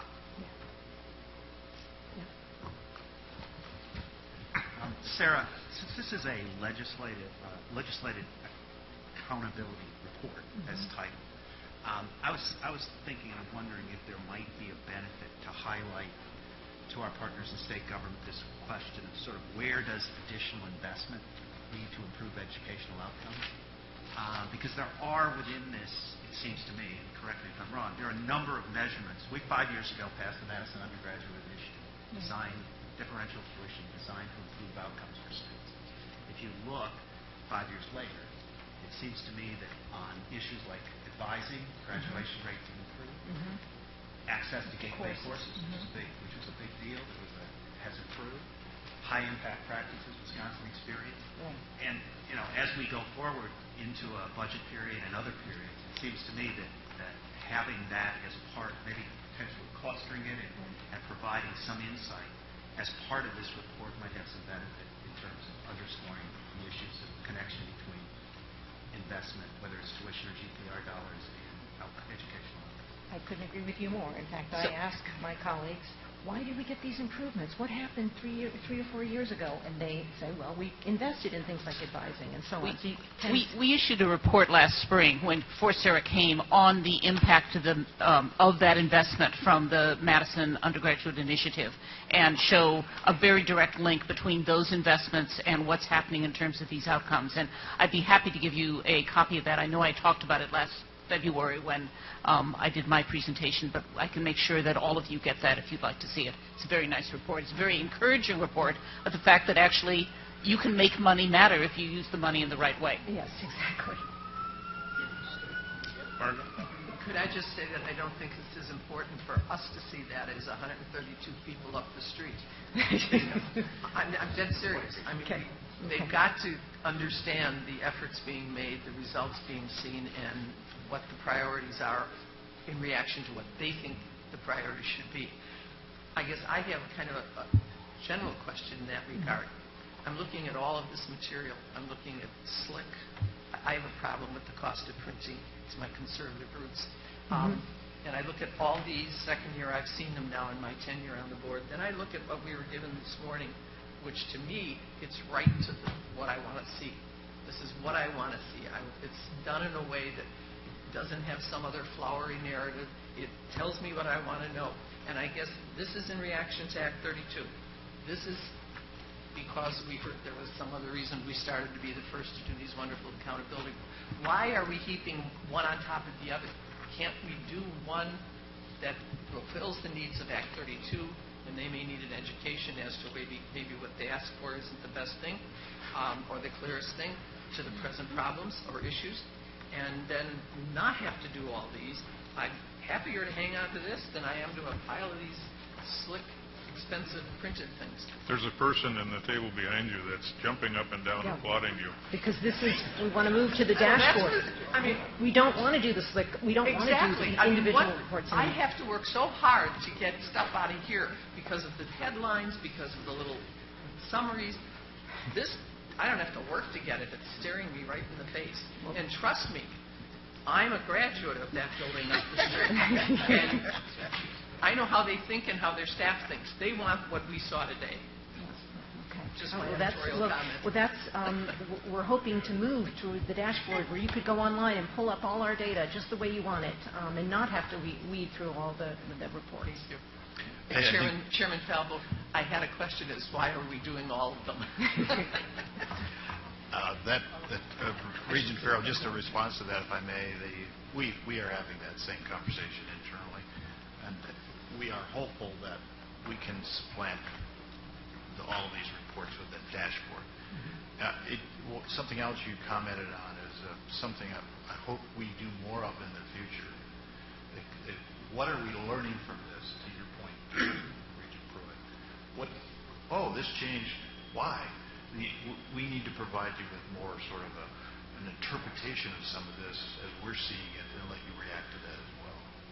And I appreciate that because, Regent Pruitt and Walsh, some of the others have this long, good institutional history, and I'm looking like our two people at UW-Madison are, having to gather all that to do, and they are doing so well with their new responsibility, not very old in one case and very new in the other. I just think we have to keep asking how can we make this clearer? How can we answer the right questions better? And if they're asking the wrong questions, how to educate them to ask the right questions. Some of those people up the block are asking for the same thing. Senator Harsdorf has been a champion of doing this dashboard. So I think hopefully we'll get them all on the same page. Any other questions? Yeah. Yes. Margaret, I think that's a good question, and we should always focus on being responsive. And I do have institutional knowledge that goes back 14 years. And this conversation takes place about every 2 years. And we're all working at it. The fact is the people up the street have other responsibilities, pressures, crises to handle. I remember the days I used to walk in with these reports and, you know, they get a lot of data. So we shouldn't ever think we've got the perfect report. It's got to be a report that fits the time. It's not our fault, certainly not their fault, but this conversation will be repeated in 2 years. There will be people asking different questions. It's a tough job, and as long as we show respect and give them the information, that's what we have to do. But I got to tell you, this is a little bit humorous to me to have this conversation for the 7th time. Well, I guess could I just say... 7th and final. Yeah, well, perhaps. But I would say it's because I hope there's a real lively feeling of fiduciary responsibility in the hearts and brains of the Regents. So if the new one's coming on, and I'm still new, I'm in my 2nd year, you know, we need that background. Yeah, so no, I appreciate it. but the key is that we should never think we've got it right. Because the people asking the questions have different perspectives and different priorities, and we just need to be responsible. Thank you very much. Thank you, sir. Annika?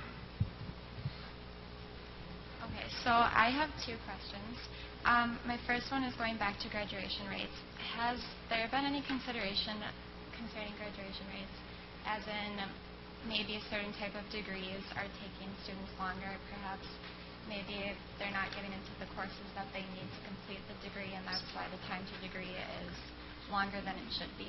So I don't know if that has been looked at yet. I would rate one of the chancellors. Joe?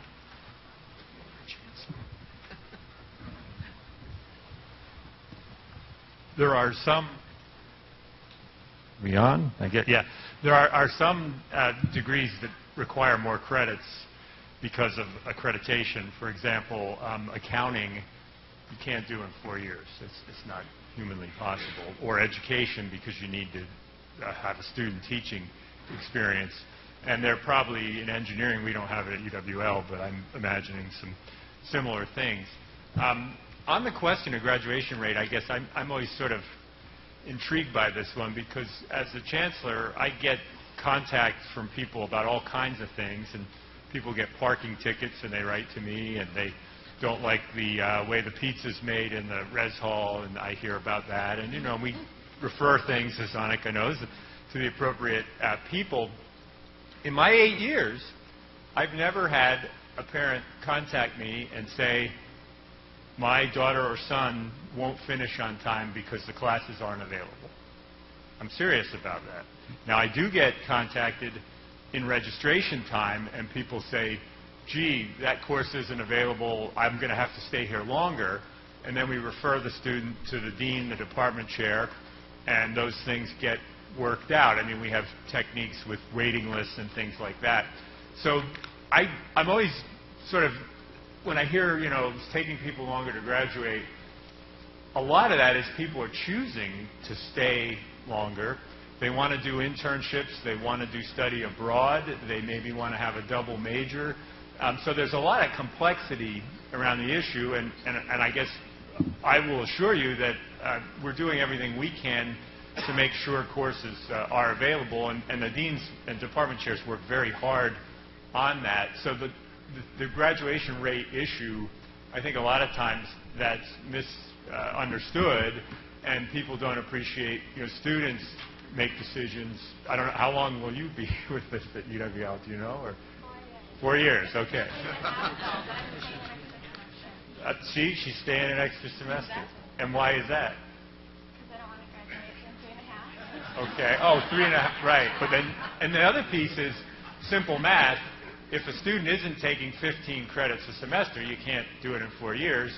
And with the banded tuition, we do allow 12 to 18.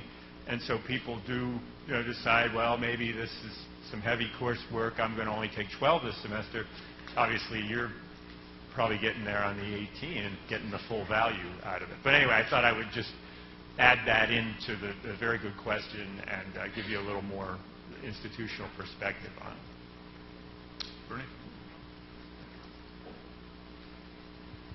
Joe is right that the bottleneck courses remain a problem, and that's a resource issue, probably on all the campuses, certainly is on our campus. The two things for us, we have just finished a major revision of our general education requirements and reduced those anywhere from 15 to 24 hours, depending on how you count that. And that's going to help with time to degree, because it's going to reduce the maze that people have to navigate to graduate. And secondly, this year, led by our provost, our program prioritization effort is asking every department to look at their degree requirements and move those down to 120 hours. Now, there will be a couple of exceptions. Music education might be one, engineering because of accreditation. But the exceptions will be few and documented by accreditation requirements or something like that. But on any campus, there's been a gradual increase many times on what you need to get a degree in X. And we're asking every department to look at that seriously and move it back down to 120 if at all possible. Exceptions in a few cases. One of the most effective things we can do to keep down the cost of education is to get the time to degree shorter. It is a factor for the students, but it's also a major resource issue for the institution and a workload issue for faculty. And I've got to make the economist comment here. If you look at our data, it turns out that out-of-state students graduate in 4 years at a much higher rate than in-state students. And that is all about price. So that while there are many good reasons to keep price low for our in-state students, one of the negative effects of that is for those who would like to stay longer, it's relatively cheap to do so if you come from a middle or upper middle income family. Thank you. Regina? One thing that hasn't, is this on? One thing that hasn't been mentioned, and that's advising. And I've been in my visits at various campuses, there's been a more proactive attention paid to advising both within majors and advising across the board. I've had a personal experience with a student who wanted to graduate in 4 years and didn't get the kind of advising that student needed. When they took a more serious look at their opportunities to take additional courses or to plan their courses several years out in advance, they actually were able to graduate from UW-Madison in 4 years. So I think that's the necessary courses and advising and an education of students themselves about the cost the cost of time to degree is very important to get that completed. I have a second question, yes. Concerning enrollment, one focus is on attracting students to the UW system. And I'm sure you're aware my peers are quick to turn to online resources. And I understand that we have tools such as the UW Helps, Major Mania online. But that being said, are there any plans to either improve and or promote that website? The only reason I ask is because I was not aware of that tool when I was in high school, and I did not have an effective guidance counselor, and only knew about UW La Crosse through students who had graduated before me, and it was kind of a word-of-mouth learning experience through that. So that's just something I'd like to look at.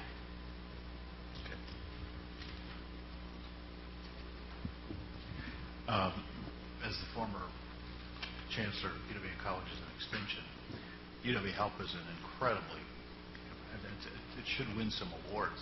It's such a wonderful place to go, and really is very helpful. Your comment, I think, Annika, about promoting it more, I know it's heavily promoted. Maybe it's just not promoted in all the right places. And so I'd be interested in some of your thoughts, and maybe you've got some counsel for how we can promote it better, because it really is a great tool. Okay, on a personal experience, and it's a long time ago, but my last semester at Parkside, I could not get the course I needed. and had to take an advanced course. Now, of course, I was in my 20th semester, so nobody felt sorry for me.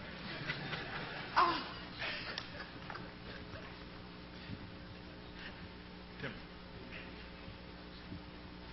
I'd like to, another point that we haven't brought up, and one that I think is probably dear to the heart of my fellow Regent members, and I'd like to hear some comments on it from our chancellors, is the incredible number of students who are now coming into the system who have, because of their experience in high school, are coming in already with college credits that reduce their time to degree, and also those who test out of because of their coursework in high school. It seems to me that from anecdotal experience that's happening more and more, and that's a really positive thing. It's and a positive cooperation or collaboration between our K-12 system and the universities. Do you see that happening also?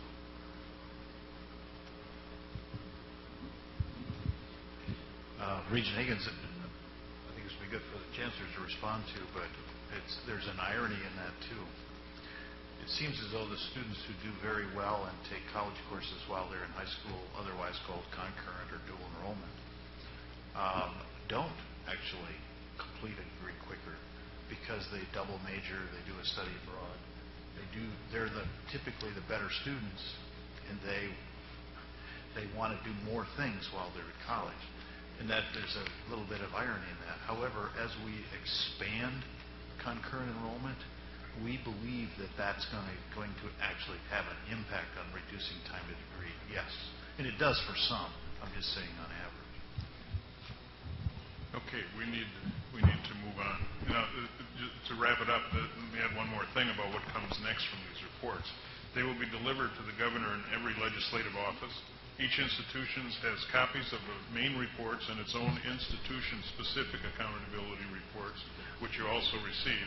Every chancellor uses these reports to design improvement strategies with their colleagues. The reports are posted on the UW system website, and you'll also find archived copies of past year's accountability reports. In short, we do our best to let everyone know that the UW system remains transparent and accountable, and will engage in collegial conversation with anyone who has questions about the data contained in these documents. So we will wrap that section up. Thank you all. It was a great conversation. As mentioned earlier, the major theme for this meeting is how the University of Wisconsin can best align its resources to help meet the state's most urgent needs. And certainly one of the top needs is economic growth and jobs. We laid the groundwork for today's discussion back in March with general presentations on Wisconsin demographic trends, as well as the state's current and projected economic condition.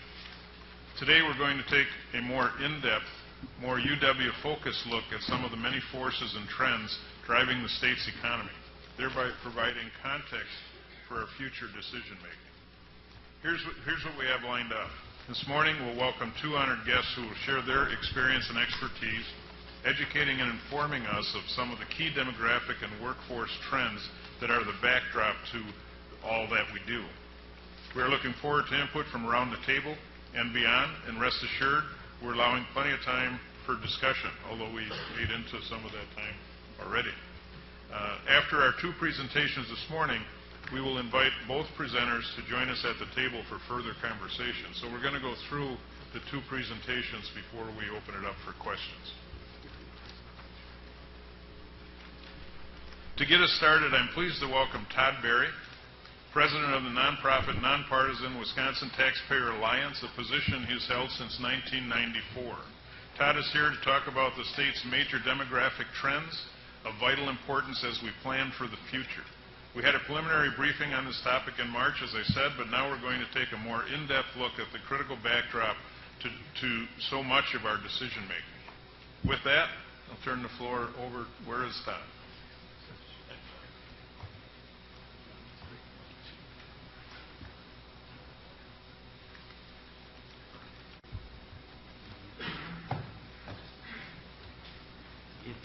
It's good to be back here. I was reflecting with David J. Ward the last time I spoke to the Board of Regents, and it was quite a different world.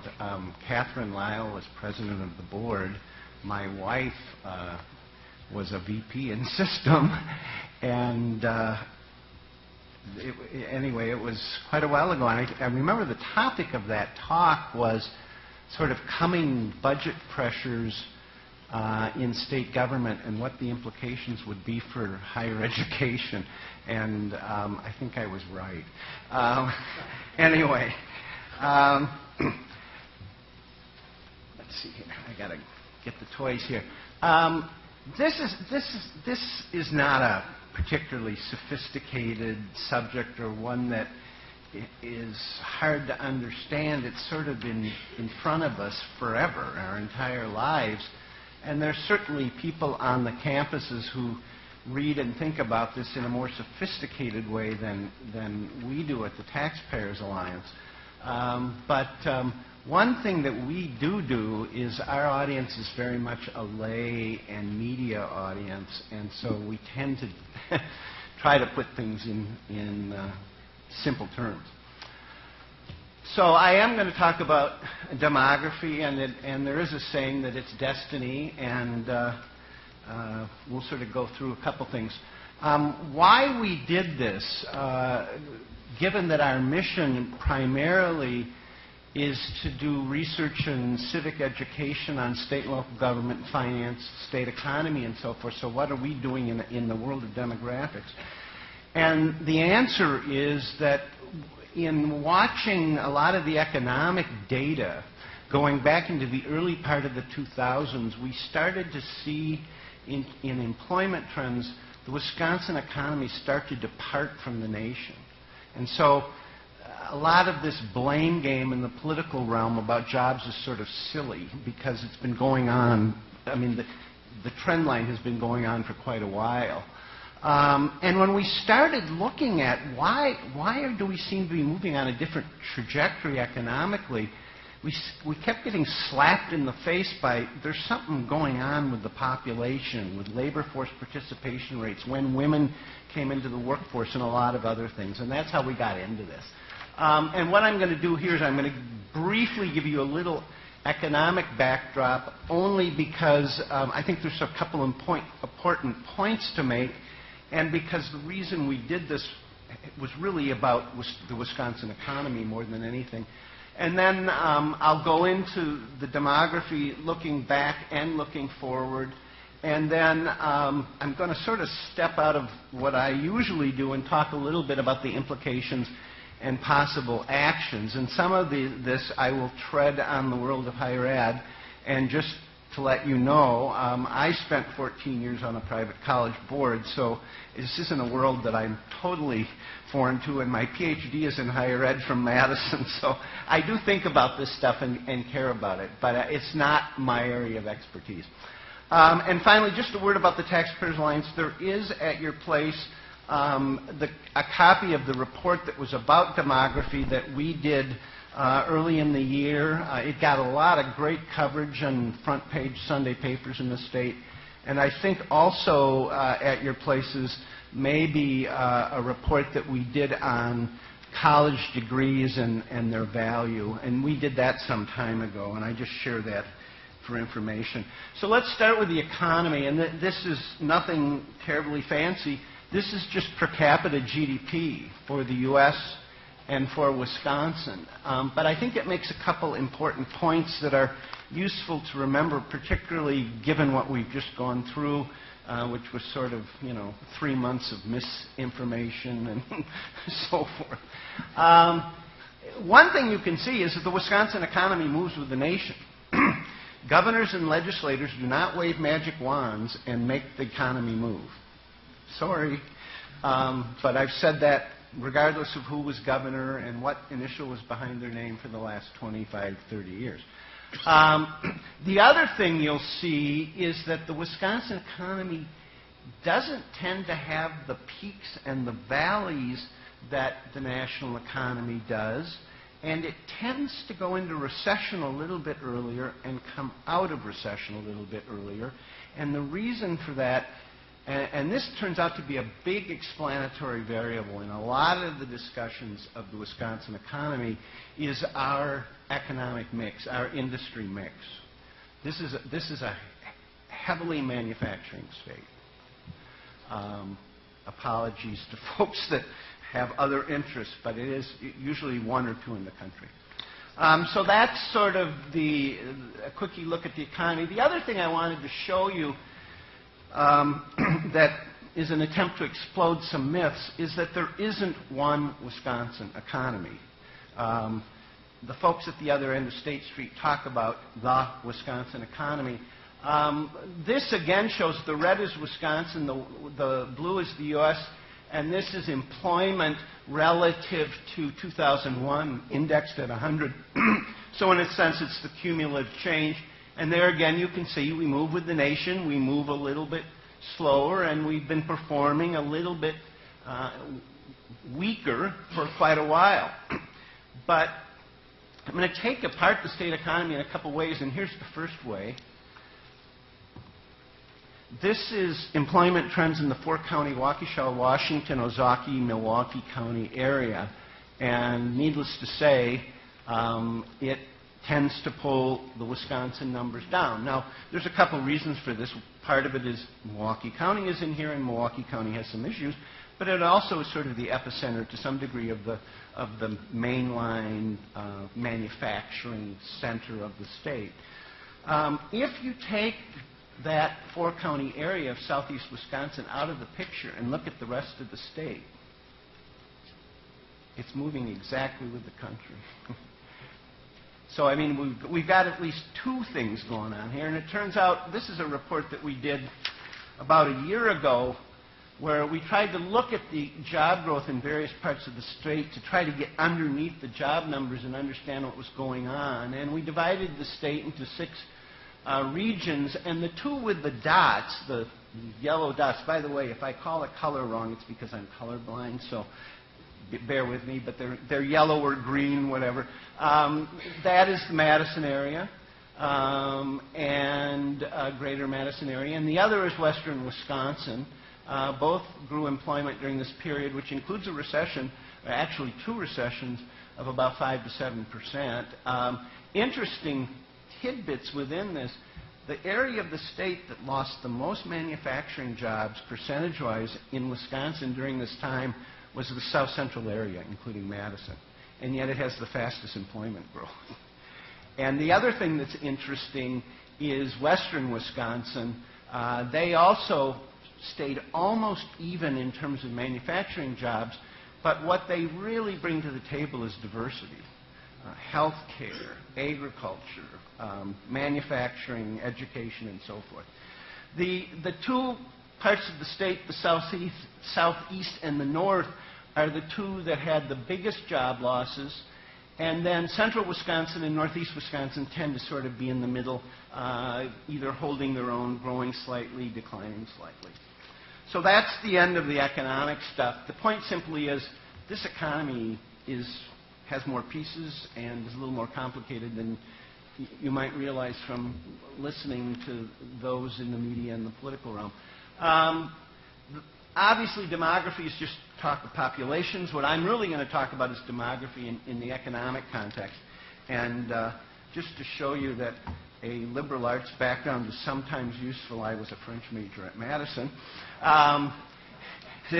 This is a little book that was originally by a French author, but in this book, the little prince draws a picture of a snake, a boa, and he draws it twice because he figures you can't tell what's inside and it's swallowing an elephant. Why do I show this to you? For those of you that are, I mean, some of us are visual learners, this is what's going on. This is the baby boom moving through the snake. And it has affected everything in this country for decades and decades. And here's the sort of the stark reality. This is where it's going. It's being digested by the snake, and it's soon to be exiting the snake. And that's most of us around this room. Another mnemonic, for those of you that need another way to think about this, the old Broadway play, Barbra Streisand, people, people will need people. That's the message of this talk. We are going to need bodies. So, this is not new. We did a study in 2004 called Wisconsin's Future, year 2015. Think about where we are now. It raised these same issues, and my big frustration is there have been others that have talked about this for quite a while, and the collective leadership of the state doesn't get this and has been ignoring it. This is from a 2009 DWD, Office of Economic Advisors report, and I won't read all the words, but it's talking about the trend in the workforce, and it's saying it's unprecedented, it's inevitable, and it cannot be overstated. Okay, so this has been going around for a long time. People recognize it. The other thing that I think is important to say here, and why we started getting into this, is population trends do have some effect on the economy. If you think about the baby boomers, there was a lot of young, educated, veteran kinds of people coming into the workforce, getting married, forming households, and it was that massive household formation that created consumer demand for everything from cars and kids' clothes to vehicles and so forth. And then as they moved through the pipeline, this baby boom is what really fed the explosion of growth in schools and universities, and then we came out and we were educated and we innovated and we brought technology back out into the real world. Here's another way to make the same point, and that simply is if you look at the working age population of a state and look at its job growth over the last 30 years, for those of you that are statisticians, the R-square is pretty high here, gang. And you can see Wisconsin is down at the bottom. So a state that has a faster growing working age population is going to have more job growth. Now that's an overly simplified view, but it's sort of the point I'm going to be trying to make here. Just to put this in a historical context first, this is the cumulative growth in Wisconsin's population from 1950 compared to the U.S. We're the red. And you can see we're sort of moving on along with the nation, but there's a period, particularly in the late 70s and into the 80s, when you can see those lines start to depart. That's the time that I was in state government, in the revenue department, and we had a double dip back-to-back recessions that were frankly worse than 2008. We lost 100,000 manufacturing, well no, we lost 1/7 of our manufacturing jobs. 100,000 people left the state. That line is flat because people didn't stay here, they left. And that had long-range implications because it also included mothers and daughters who weren't bearing children in Wisconsin either. You can see our growth rate sort of resumed, and we had a pretty good 90s kind of period. We actually imported people in the state. But it's sort of back now on its slower trend line. So we're not growing as fast as the country in terms of population. So, that factor alone, it's not the factor, but would suggest there's a reason why there's a little bit of a drag on the Wisconsin economy. This is also back data. The top line, of course, is the workforce in actual millions, and that's the baby boomers coming into the workforce and growing it like crazy. You can see that, however, that middle line, the school-age population and under, has been flattening for a long time, and you don't begin to see really the explosion of the baby boom here. The senior population is growing slowly, but it's not exploding.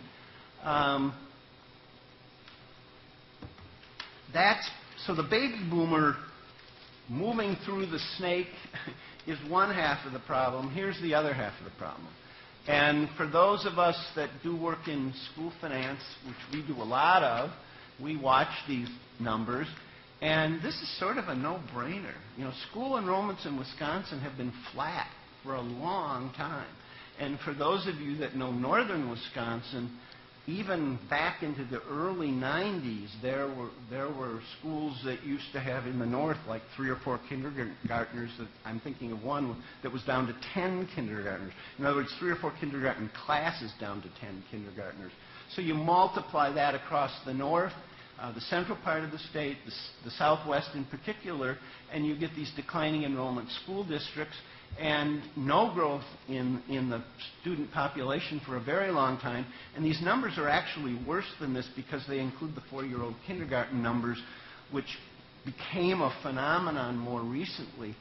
So if a kindergartner in 97 is 5 years old and you add a few years to him or her, he's probably, or she is probably coming into the labor force right now.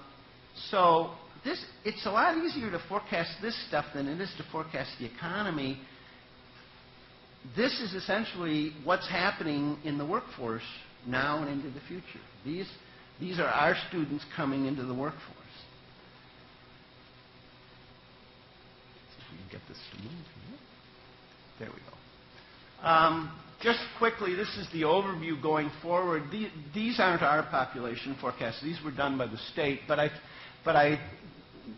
there was too much good stuff that wasn't getting out, and so our job was to disseminate, I guess. The red line is the population of the state. We're at about 5.7 million now. You see it's going to continue to grow. It's not rapid growth, but it's growth. But the blue bars are what's telling. Those are the annualized population growth rates.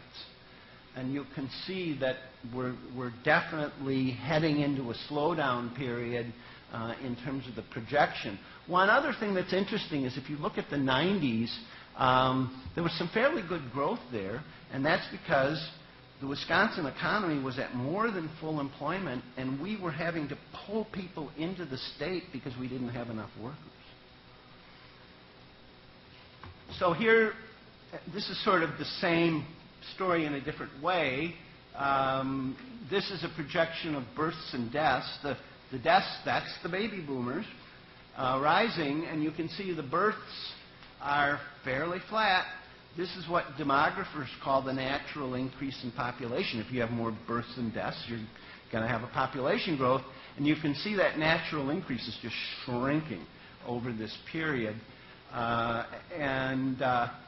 If that's true, then how else do you grow the population? Well, there's only one other way, and that's to import it. And these are the state forecasts for migration into the state in 5-year periods. And frankly, I don't put a lot of stock in this because the condition of the Wisconsin economy and the demands for employees in certain kind of sectors can change these numbers as the 90s showed. But the forecast is not for a lot of in-migration. Now, to dig sort of deeper at this and to start to beat the dead horse on the workforce and the economic implications, we have 3 age groups, sort of the college and before group. The middle line there, the shaded one, is the labor force, the working age population, and the other is the senior population. And then running across the top, we have 10-year periods. And the point of this, there's the senior population. It's basically doubling. There is the workforce size actually going down a little bit, and the student population underneath pretty much flat. So when you start putting this together, there's the senior population in raw numbers. It starts turning up about now, and it heads up and up. And then this is the under 18 population. It's been pretty much flat for a long time, and it's not really changing much. And then, there we go. And this is sort of the early age workforce, the 1844 kind of range. And you can see that that's going up pretty fast in the 70s, 80s, 90s. That's the baby boomers, and then it starts to flatten. Well, put these two together. Essentially, the forecast for the younger sized labor force, the 18 to 44s, and the kids, and you've got a flat present and a flat future. And here's the bottom line. For all this talk about job creation, you can't create jobs if you don't have bodies to put in the jobs. And here is a picture of job numbers in blue, of the size of the working age population. The solid line is actual. The dashed is the projection. And then the working age population is the red, excuse me, and the job number is the blue. You can see they move together. It's pretty hard to deny that that isn't going to continue when that isn't a factor here. So again, if the working age population is going to be flat as long as we can see, we're going to have some labor shortage issues. This is by county. The dark red are the counties that are going to lose 10% or more of their workforce between now and 2040. It's the north, it's some of those central counties, it's the southwest. This is the declining enrollment map for schools, by the way. The lighter red, which is really pretty much everywhere else, the workforce is going to decline by between 0 and 10%. There are very few counties where the workforce is going to grow by 10% or more. The dark green: Kenosha, St. Croix, Sauk, Menominee, Brown, and I think Calumet there. And there's sort of some reasons for each, but one thing that's clear is it really helps to be next to a big metro area or a relatively active, growing urban area. The lighter green are counties that are going to grow, but not over 10%. So it's, the central, north, southwest is going to be hurting for people. Implications for the economy. Well, there's going to be less household formation because there's going to be fewer people coming out of school and having kids. That's going to have implications in terms of consumer durables, cars, buying houses, whatever. It's going to change the whole housing market. There's going to probably be an oversupply of larger homes as baby boomers downsize and there's fewer people coming after them. There's going to be a real shift in sort of consumer behavior because seniors don't buy as much, and what they buy tends to be different than households in formation stage.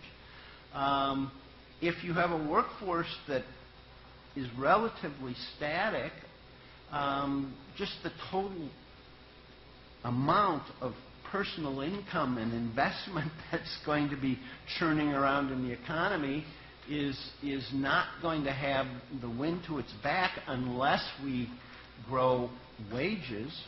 And one thing that I think we tend to forget in the whole jobs debate is our average wage is about 10 to 15% below the national average. And that gap has been widening since the late 60s. It really fell apart in the 80s, by the way. The good news is if you've got a smaller supply of labor, the wages are probably going to be bid up as they were in the 90s. And you're going to see a continuation of what's been going on in the manufacturing sector. There's a lot of focus on jobs, but we tend to forget that that doesn't mean some of those entities aren't doing very well and are profitable and competitive, but they're replacing technology. They're using technology to replace labor. And that also raises some questions in the future about economic development and firm location given labor availability. Now, implications, and here's where I probably tread on some feet and offend a few people. It's sort of a no-brainer that seniors are going to need more health and social services. And in fact, we can see in the actual migration data to and from the state that we are now a net importer of people over 80. And what we think is going on is that people move out of the state to retire for various reasons. Their money is spent, they lose a spouse, they have grandchildren in the state, whatever the dynamics are, it brings them back. But it brings them back when they're in their 80s, which is going to put pressure on Wisconsin. We're going to, as I mentioned, if there's a labor shortage, that means government is going to have trouble finding people, and there's going to be wage competition. Government wages in some parts of government tend to be lower. They're going to face more competition. And then in terms of revenue for government, when you think about it, you've got this consumer profile shifting to be older and shifting to buy food and prescription drugs, things that are tax exempt on the sales tax. So the sales tax has frankly not been a very robust source of revenue for quite a while now, and it's going to continue to be that way. You're not going to see rapid growth in the sales tax. The income tax, putting aside the politics of it, Governor Doyle, Democrat, legislature, Republican, grabbed hands, jumped off a cliff in 2008 and exempted Social Security income from the Wisconsin income tax. For reasons that, the reasons given probably weren't even correct. But they could have followed federal law and simply taxed Social Security income of higher income people, but they just exempted Social Security income. Well, if this is the segment of the population that's growing and it isn't taxable, same story. And then finally, at the local level with the property tax, you've got this doubling of the population of people with somewhat limited incomes, and they tend to be more pocketbook conscious as they get older, and that certainly is not going to be friendly to revenue limit referenda for schools or levy limit referenda for counties and municipalities. And in the current environment where we have pretty much dampened any property tax growth in the state, both for locals and schools, then there's going to be more of those referenda. Implications for education. Declining enrollments certainly have revenue implications. We've seen that in schools for some time, particularly in smaller, rural, declining enrollment kind of school districts. It does create potential turf battles if you're under greater fiscal pressure. I think we're already seeing in higher education the beginning of the competition for a smaller pool of applicants. If there are fewer employees available, there are going to be potential staff and administrator shortages. We already know that's true in K-12 education in Wisconsin. It's hard to find school administrators. In terms of the higher ed sector, and I spent 14 years sort of specializing in student recruitment retention as a board member of a private college, it's already here. There's increased competition for that pool. There's going to be increased discounting, particularly of the privates for those students. And they already know how to beat you guys in this game. I mean, they have very sophisticated models. They know exactly what to do to price themselves to leverage that student to come to them. And I've seen it with my kids and with my nieces and nephews, I mean, down to the penny. And multiple private institutions in states all surrounding us.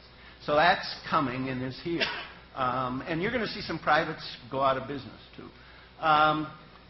To the degree that enrollment and student counts matter for resource allocation, you're going to have to ask whether that becomes sort of an outdated or unrealistic kind of metric. I think there's already evidence in the UW system data that some campuses know that if they grow their enrollment, it will benefit them financially. And so on some campuses, in effect, you're getting good enrollment growth, but you're getting decline in the quality of the freshman class in terms of college entrance scores and so forth, and the high school ranks. And that has a direct correlation with retention. In fact, this is what I did my dissertation on. It was retention in freshmen and so forth. We can't afford, then, to not graduate kids from high school or to lose people who belong in the higher ed pipeline but don't graduate. Wisconsin is going to be so short of people in this cohort that we've got to, I mean, the first thing we've got to do before we try to do bigger things is we've got to squeeze every bit we can out of the people we have. Because this labor force is going to be somewhat smaller, and because the cost of higher ed is going up, the costs of misadvising students, the costs of not adequately preparing them, whether it is for a job, for a technical college, for a four-year campus, is going to have increased societal costs because we just can't afford to waste the money on people that are sort of sloshing around in the system and aren't on a track. That's unfortunate to say. I enjoyed being in the era when I could be a French major and go to business school. And I did both. It's not going to be so much anymore with and tuition being what it is and debt loads being what they are. There's just going to be real consequences, I think, from poor advising and decision-making, planning. Possible actions, obviously, as I said, you got to get everything we can out of the people we have. I think you've got to be realistic about the need for a bachelor's degree, and we're in the process of doing some research on this where we're taking the 800 occupational categories of the Bureau of Labor Statistics and we're looking at training needs in those categories. And I think this is sort of interesting. People in Wisconsin with less than a high school degree, 27%. People with a high school degree, only 41%. People with a BA degree or higher, and this isn't the whole population, this is looking at certain job categories, 19%. Now, when you look at this, we're number 6 in the country in terms of people that have only high school degrees. And that's a reflection of our economy, this manufacturing economy.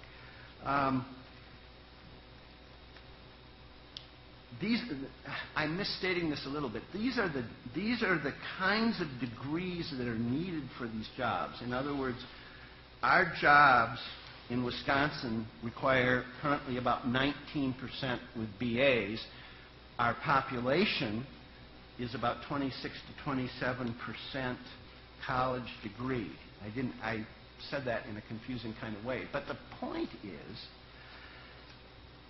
if there's a supply of college-educated people is greater than the demand for those people in those job categories that the BLS defines as needing college education, what's going to happen? Well, I think it has happened.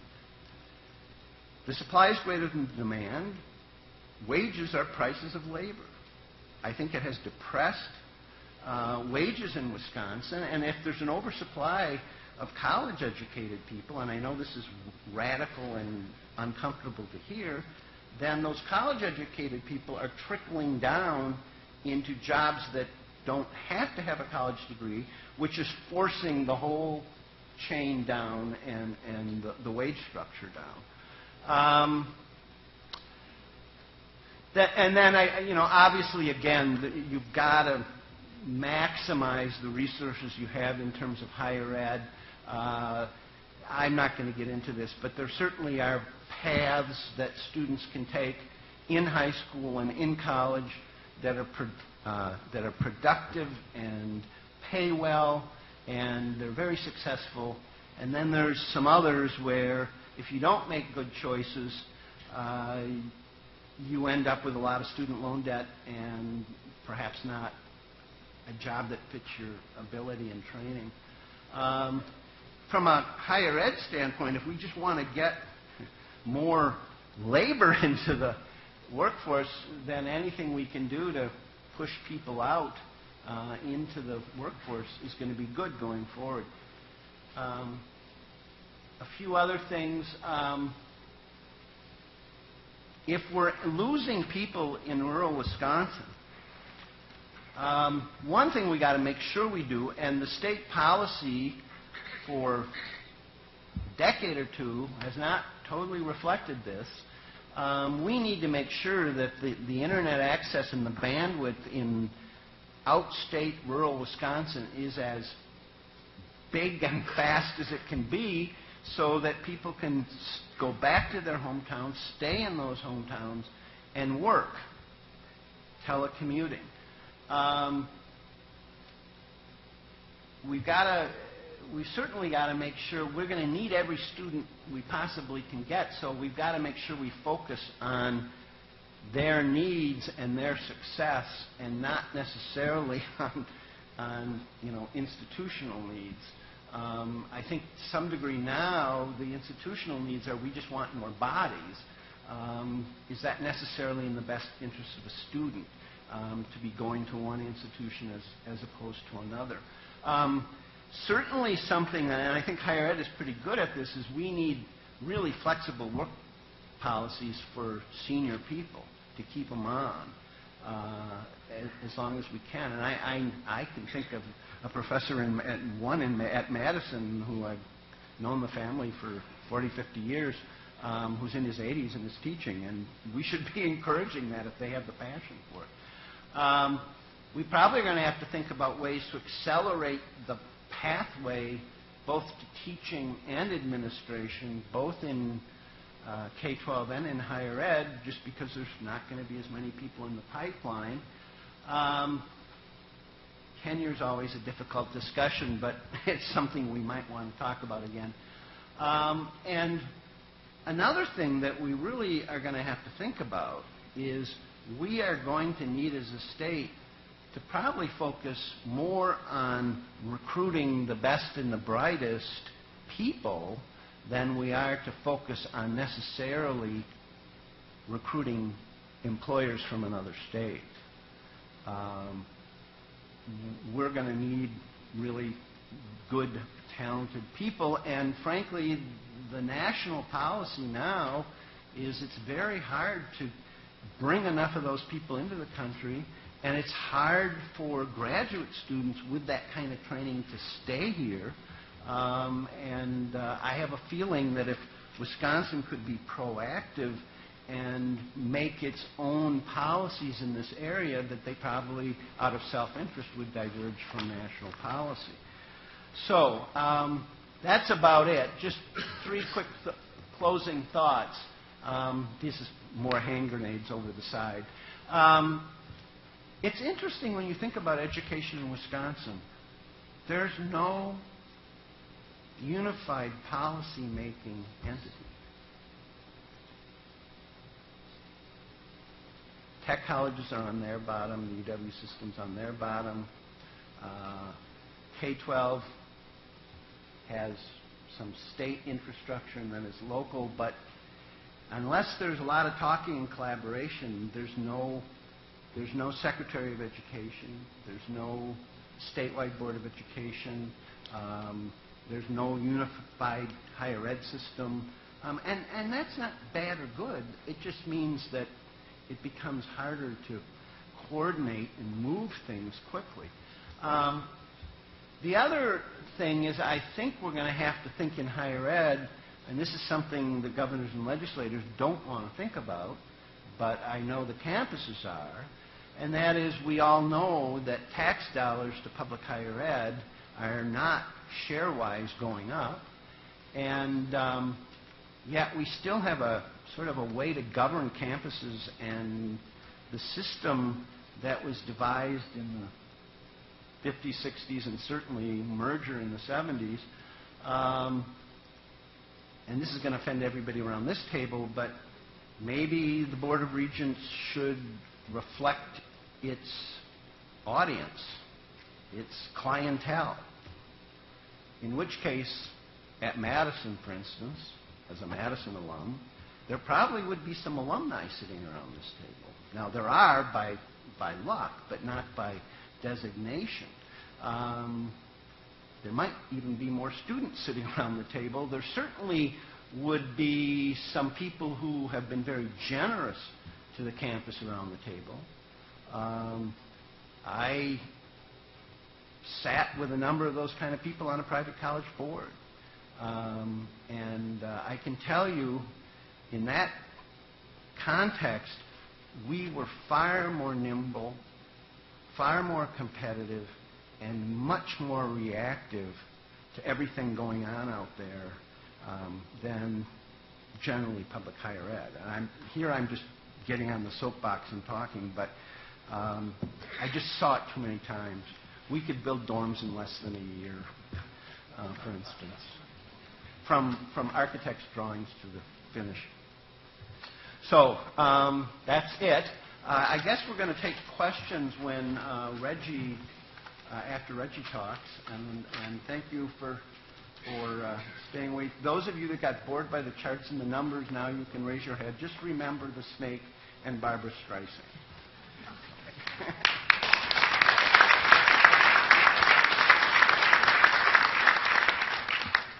Thank you, Todd. Todd's presentation provides us with context and foundation for our next presenter. As much as you might want to challenge some of Todd's conclusions, we will hold off on that. Secretary Reggie Newsom of the Wisconsin Department of Workforce Development. Reggie is here to walk us through some of the significant needs, trends, and projections for Wisconsin's workforce in the coming years. Good luck, Reggie.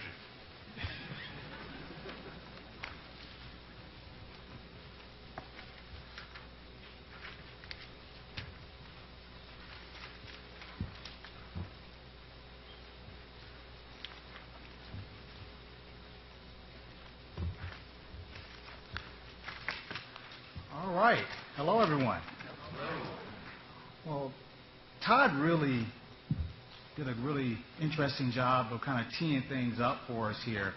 And I know Dennis Winters was here last March, our chief economist at DWD, and he went through a very detailed presentation of labor market trends, occupational data, and that type of thing. So I'm not going to spend a whole lot of time going through a lot of the data points and data sets. I think Todd kind of highlighted some of the demographic challenges that we're going to have as a state. However, I'm here to talk about some of the things that we're currently working on at DWD, things that are happening positive in the pockets of innovation throughout the state at our UW 2- and 4-year campuses, our technical colleges, my friend and colleague here, Superintendent Evers, his outstanding work that he's doing at the K through 12 level to address some of the issues that Todd laid out, the demographic challenges that we have, as well as the labor participation rates, and that's something that I focus in on.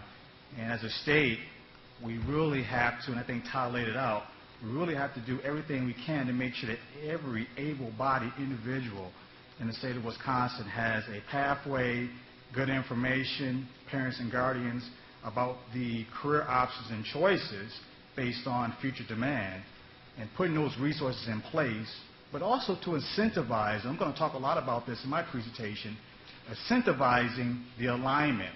And Todd talked about at the end of workforce, economic development, and education all coming together in pockets throughout the state of Wisconsin to develop innovative programming and pathways and systems to manufacture and develop talent in the state of Wisconsin. So let's a little bit of a level set here. This is a slide from the National Governors Association, and the NGA has really been focusing a laser on this whole issue of talent development and human capital. And it goes out into the 60s to our current economy, and that's why I'm here. And I'm really thankful that President Cross and Regent Higgins invited me to talk a lot about this, But as you can see, in terms of where we're going to be going currently in the economy, where we need BA degree holders, middle skill jobs that go into the associate's degree, and any training, post-secondary training beyond high school, that's the trend that we see currently in our marketplace nationally. Here in Wisconsin, this is a snapshot from 2010, same snapshot from the NGA, that looks at the future demand out to 2030 and what our current supply is and where the gaps are in terms of degree holders, both for bachelor's degrees and, again, the associate's degrees, certificates, and credentials, and middle skill.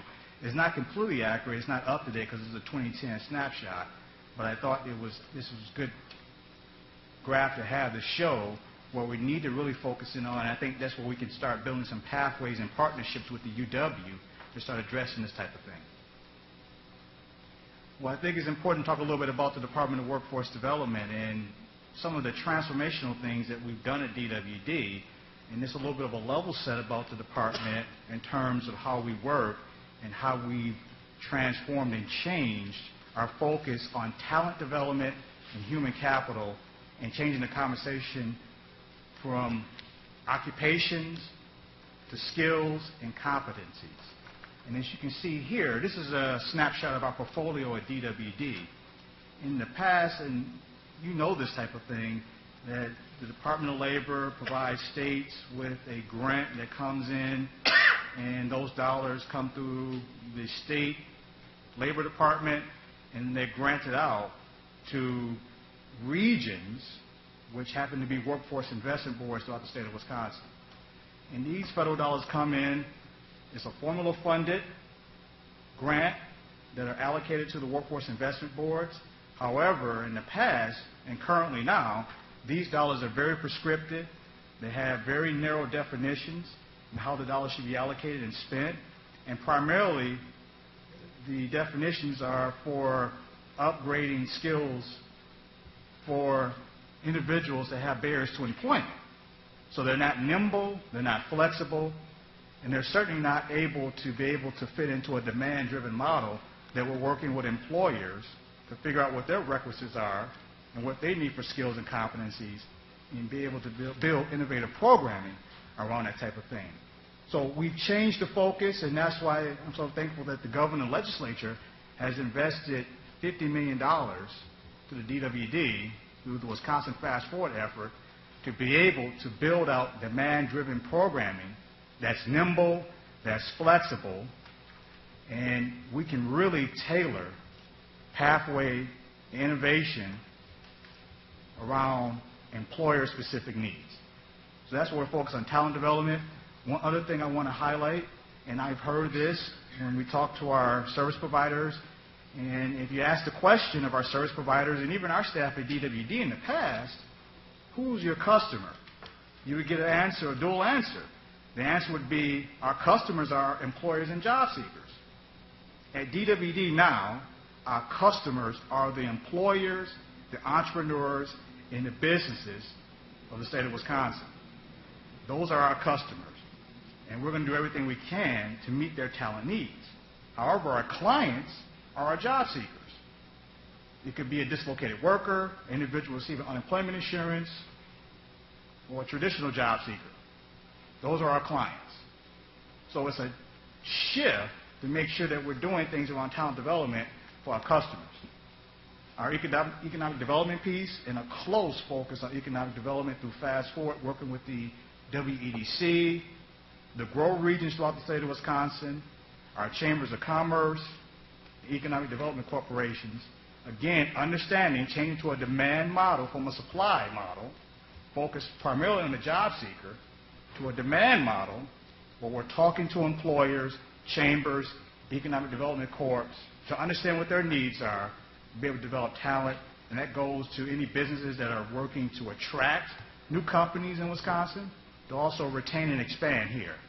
So it's really economic development demand focus, and I'm really proud about some of the things that I think is an opportunity going forward in partnership with you around some of our products in our portfolio around data and analysis.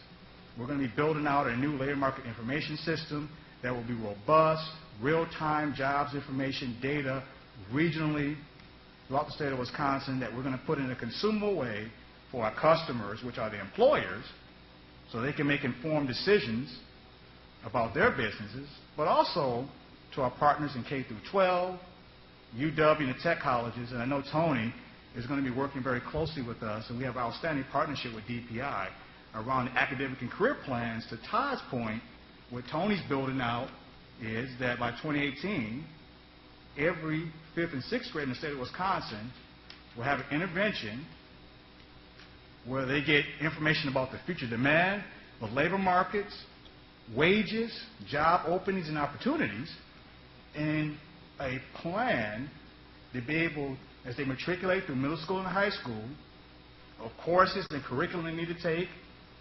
internships, co-ops, and apprenticeships, so when they graduate from high school, they're work ready. And again, we want to get folks into the workforce as quickly as possible, but be able to provide options around career pathways 2 and 2, and I'm going to talk a little bit about that in a second here. As we talked about in the past, DWD, individuals' barriers to employment or dislocated workers has been our primary focus. However, the manufacturing, talent, and human capital, you have to start and look at the continuum. So this is a visualization map of what we're doing at DWD, providing and working with all the partners around putting together thought leadership, innovation programs, and ideals across the continuum, starting in K through 12, in the middle schools, as they matriculate to post-secondary, technical colleges, 2 and 4 year, as well as pathways for individuals that don't go on beyond high school, that went into the workforce with the changing technology and the dynamics, don't have the skills and competencies to compete. How do we upskill and retool those individuals? Again, making sure that we have every person that we possibly can, based on what Todd shared with you, in the labor market and engaged.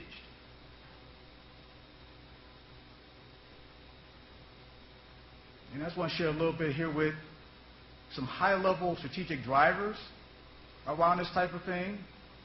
Again, there are outstanding pockets of excellence throughout the state of Wisconsin regionally, where they are doing outstanding things, innovative things to manufacture, develop talent. We want to work to continue to replicate, port, and duplicate those models in other parts of the state. Big focus on CTE programming and training, and our partnership with DPI around Act 59, and a program that DPI brought forward around grants going out to schools and districts throughout the state of Wisconsin to incentivize school districts to do recruitment of students in CTE programming. We're partnering with DPI to provide them with labor market information on the high demand clusters and industries regionally throughout the state that Tony has that he can use to develop those grants and incentivize that type of thing in credentialing in K through 12. And I'm going to really focus on credentialing here in a little bit around Fast Forward in our high school pupil grant program. Again, Todd hit the nail about alignment of workforce economic development in education, pre- and post-secondary education, to make sure that that's aligned to the specific demand needs of business and entrepreneurs in Wisconsin. And lastly, again, with the pockets of excellence, we want to incentivize that behavior throughout the state and provide resources, again, to replicate, port, and expand good things. When Todd talked about this, we believe that we can do a collaboration and build a consortium around aligning workforce, the boards, all the service providers in the state of Wisconsin deliver training of some sort, economic developers, whether it's WEDC, my friend Eve Hall here from the African American Chamber, the GROW Regions, County Economic Development Corps, chambers, site locators, employers, the trade associations, businesses, entrepreneurs, and then P20 in Wisconsin around demand-driven programming. And lo and behold, DWD, our value added we believe, is to be the convener, the facilitator, and the collaborator of economic, workforce, and education in the space in Wisconsin around specific industries to meet high demand. And this is a graph from the NGA that talks about here on the left, top left, the pathway models. And we have outstanding pathway system in the state of Wisconsin already with DPI and the technical college. But we need to make sure folks are aware of this type of thing and build it out, making sure that industry, because if you really think about it, industry, service providers in education, workforce, we all speak different languages. We have different priorities, different inputs and outputs and outcomes. We need someone to break all that down to make sure all the language is the same around demand. And we believe at DWD, through the State Workforce Board, we can serve that purpose of being able to make sure that we're aligning all this space to develop talent and human capital in Wisconsin around demand. And let me just give you some examples of some of this that's already started. This is a picture here in the governor's conference room of a MOU signing between the technical colleges. That's President Foy, myself, and Reed Hall, who's the Secretary President of WEDC, that we formed the MOU around collaboration and partnerships. And this is primarily for the Wisconsin Fast Forward program. And the way Wisconsin Fast Forward has been built out is that Reed Hall, and through his regional account managers statewide, they're part of a committee that comes in, and Reed is giving us information about the projects that he's working on around attraction, retention, and expansion in Wisconsin with the Grow Regions and the chambers and the Economic Development Corps, and we're taking that information and we're feeding it, and we're putting out incentivized grant opportunities in industries and clusters, whether it's financial services, information technology, healthcare, manufacturing, transportation logistics, to make sure that those companies in that space that our Grow Regions are working with around retention and expansion have resources to be able to develop talent. Conversely, much of that talent will be developed at the technical colleges in Wisconsin, where they will go, and we're providing the resources both for curriculum development and delivery of requisite requirements that we're getting from employers and economic developers on the demand side, so we can tailor curriculum and delivery of that with our technical colleges.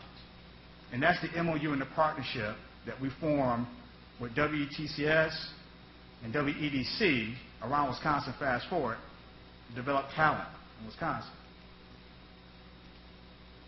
I just want to share a little bit of this with you here. This was the first time, but last spring, the State Workforce Board, and Dave Bruchart is on the State Workforce Board. He represents both WEDC and the UW.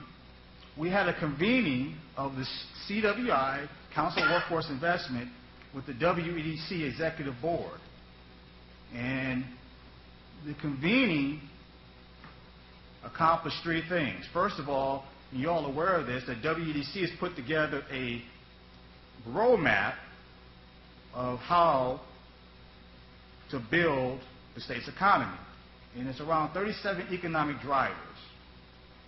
Well, we took that information, and right now the Council of Workforce Investment for the last 9 months has been developing a strategic framework to make sure that the projects, plans, and initiatives, projects could be business attraction, plans, retention, initiatives, expansion, or support of our businesses through our Grow Regions are validated and informed.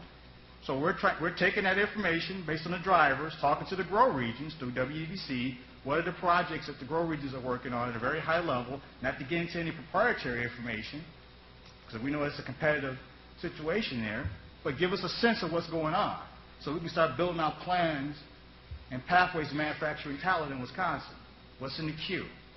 Both for projects, plans, what's actionable, what's get ready to happen in terms of deals that are going to be cut, so we can build out and work with our workforce investment boards and regional deliverers of talent and building and economic development to put resources there so they can manufacture talent, and same thing with the initiatives.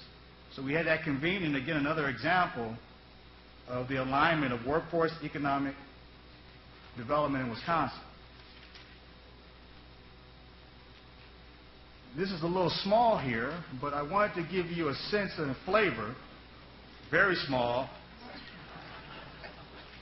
of the strategic framework that the Council is working on based on the validation of the WEDC economic drivers and the plan and that convening that we had with the WEDC board. And Tony and David have been very helpful on this type of thing with the Council recommendations. But there are a set of recommendations around talent development across a few committees on the Council. And across the top, we've identified stakeholders that will be responsible for leading and championing those specific objectives in the validation of the strategic framework. And as you can see, the spirit of collaboration, the alignment of workforce, economic, and education, you have DPI, DWD, the technical colleges, WEDC, our workforce boards, economic development corps, school districts, individual school districts, employers, chambers, all responsible for a piece of the plan that they were championing and lead in development of that strategic framework, again, based on the demand of the 37 economic drivers from the WEDC and projects, plans, and initiatives in the queue with our economic growth regions throughout the state. A lot of collaboration that's taking place right now in Wisconsin. We need to build it out and continue to improve it, but it's my understanding this is the first time in Wisconsin that we've been able to build these type of partnerships and collaboration around talent development in Wisconsin with our partners. Another example, this is the signing of an MOU of the 11 individual workforce development boards in Wisconsin. We have signed an MOU that defines roles, responsibilities, and operating principles between the Department of Workforce Development and individual workforce investment boards throughout the state of Wisconsin. So we have a common framework that we're working from, not one DWD at the state level and 11 disparate individual boards. However, they need to be responsive to the economic needs of their region, and that's not taken away from them because they should be doing that. But we do have a common framework to work from and a platform around operating principles, as well as working towards common evidence-based outcomes based on demand. A lot of times in workforce development, we measure outputs. How many people did you serve? How many people came into the job center? How many people got this service? We're measuring employment outcomes based on economic development outcomes. Did you get a job? Did you keep a job? Did you get an increase in wages? And that's our common framework, an MOU in place, the first of its kind in Wisconsin, with 11 workforce investment boards. K through 12.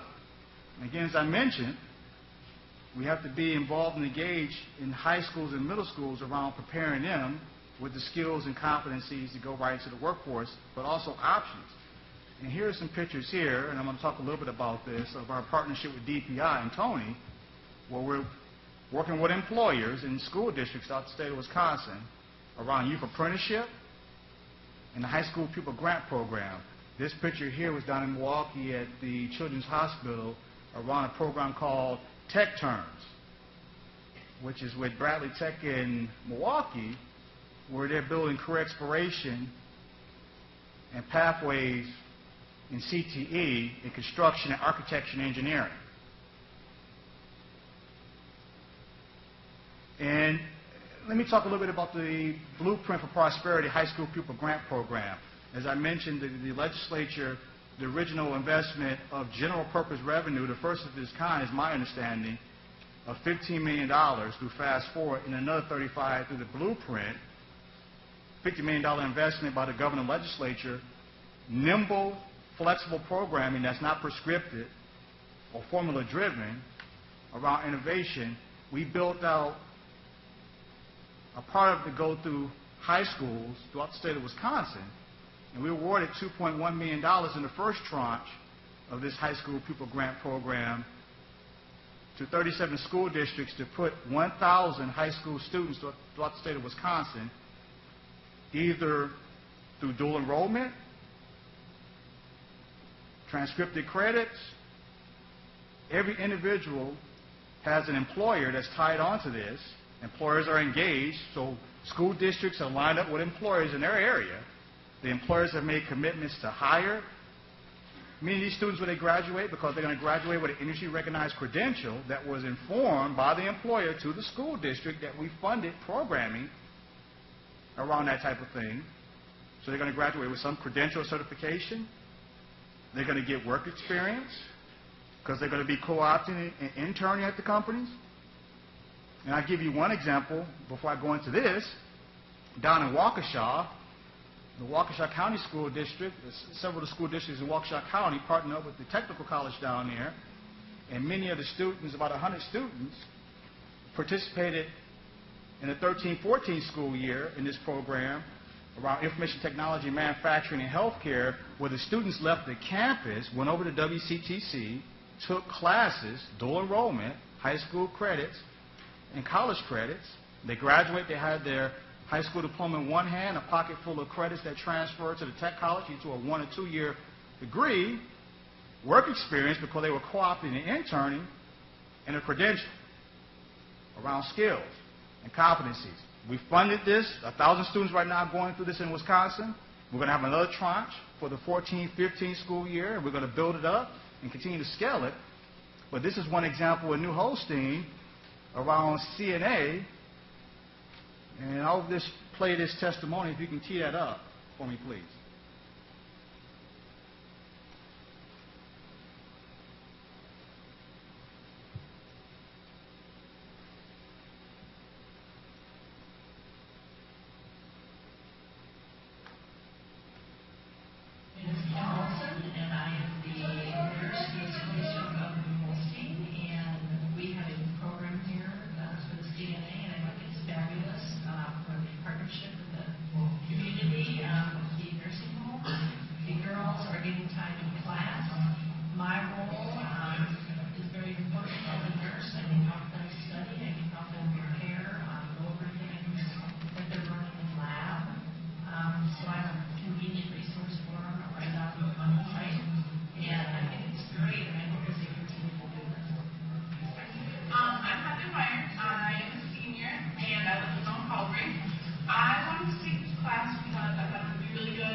The neat thing I enjoy when I talk to these young women is that they were talking about pathways, because some of them were thinking about doing 2 and 2, which they were going to go to the 2-year and then transfer to the 4-year, to the tech college. Some thought about tech college pathway. Some were going to do 2-year UW pathway. Some were going to go right into the workforce, because with this program, to receive the grant, the employers had to make commitments to offer internships or a co-op so they can get work-based learning and work experience, paid work experience.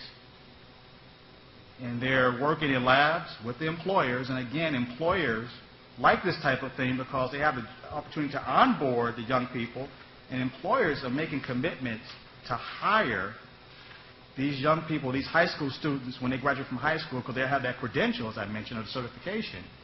Also helping them if they choose to go on to further education, either 2 or 4 year.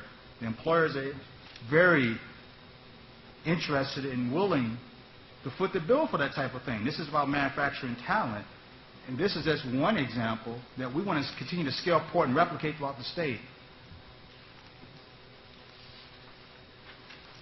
Blueprint Wisconsin Fast Forward grants for the tech colleges. As I mentioned, we had a partnership with the tech college, and we are very excited, and I just want to thank President Cross and Regent Higgins again for having me here, because we're really excited about partnering with the UWs to do something very similar to what we did with the Blueprint for Prosperity with the wait list reduction.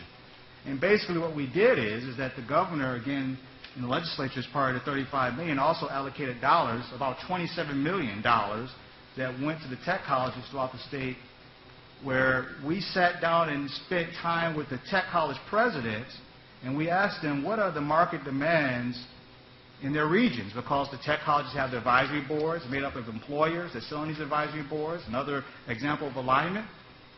And the employers advised them, and I know that the UWs have something very similar as well, the chancellors, and it was around market demand regionally, what the employers need. If I need 2 welders, 2 information technology software developers, I need 2 RNs, 2 CNAs, what have you.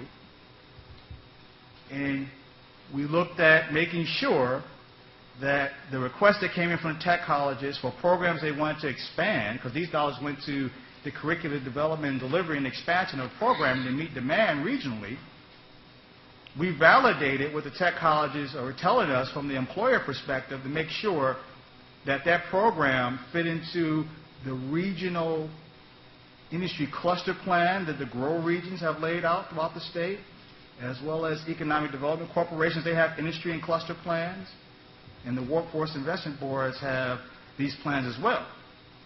So make sure we had alignment, that we weren't putting good money for something that wasn't going to generate a positive outcome. We validated that the requests for programming in high demand areas were a part of GROW regions, economic development corps, the chamber, and the workforce investment plans they have laid out for regional employment demand. And we focused on skill requirement. So this is one example of a Blueprint grant that went to Madison College for welding. And I'll just put a little bit about, this is one of the instructors that are there that deliver the curriculum. In Madison College, we were able to expand this pretty significantly. If you can tee this up for us. Our economy in the state of Wisconsin, as we all know, we have unprecedented pressure on the welding program here, and have had for the last 5 years, and that team carries through with the welding programs through the rest of the WCCM. So we're all facing the same challenge, which it's a good problem to have. We've got more students than we know what to do with, so getting money under grants like Blueprint allow us to just increase our capacity, try to meet the needs of our stakeholders, which is why we exist.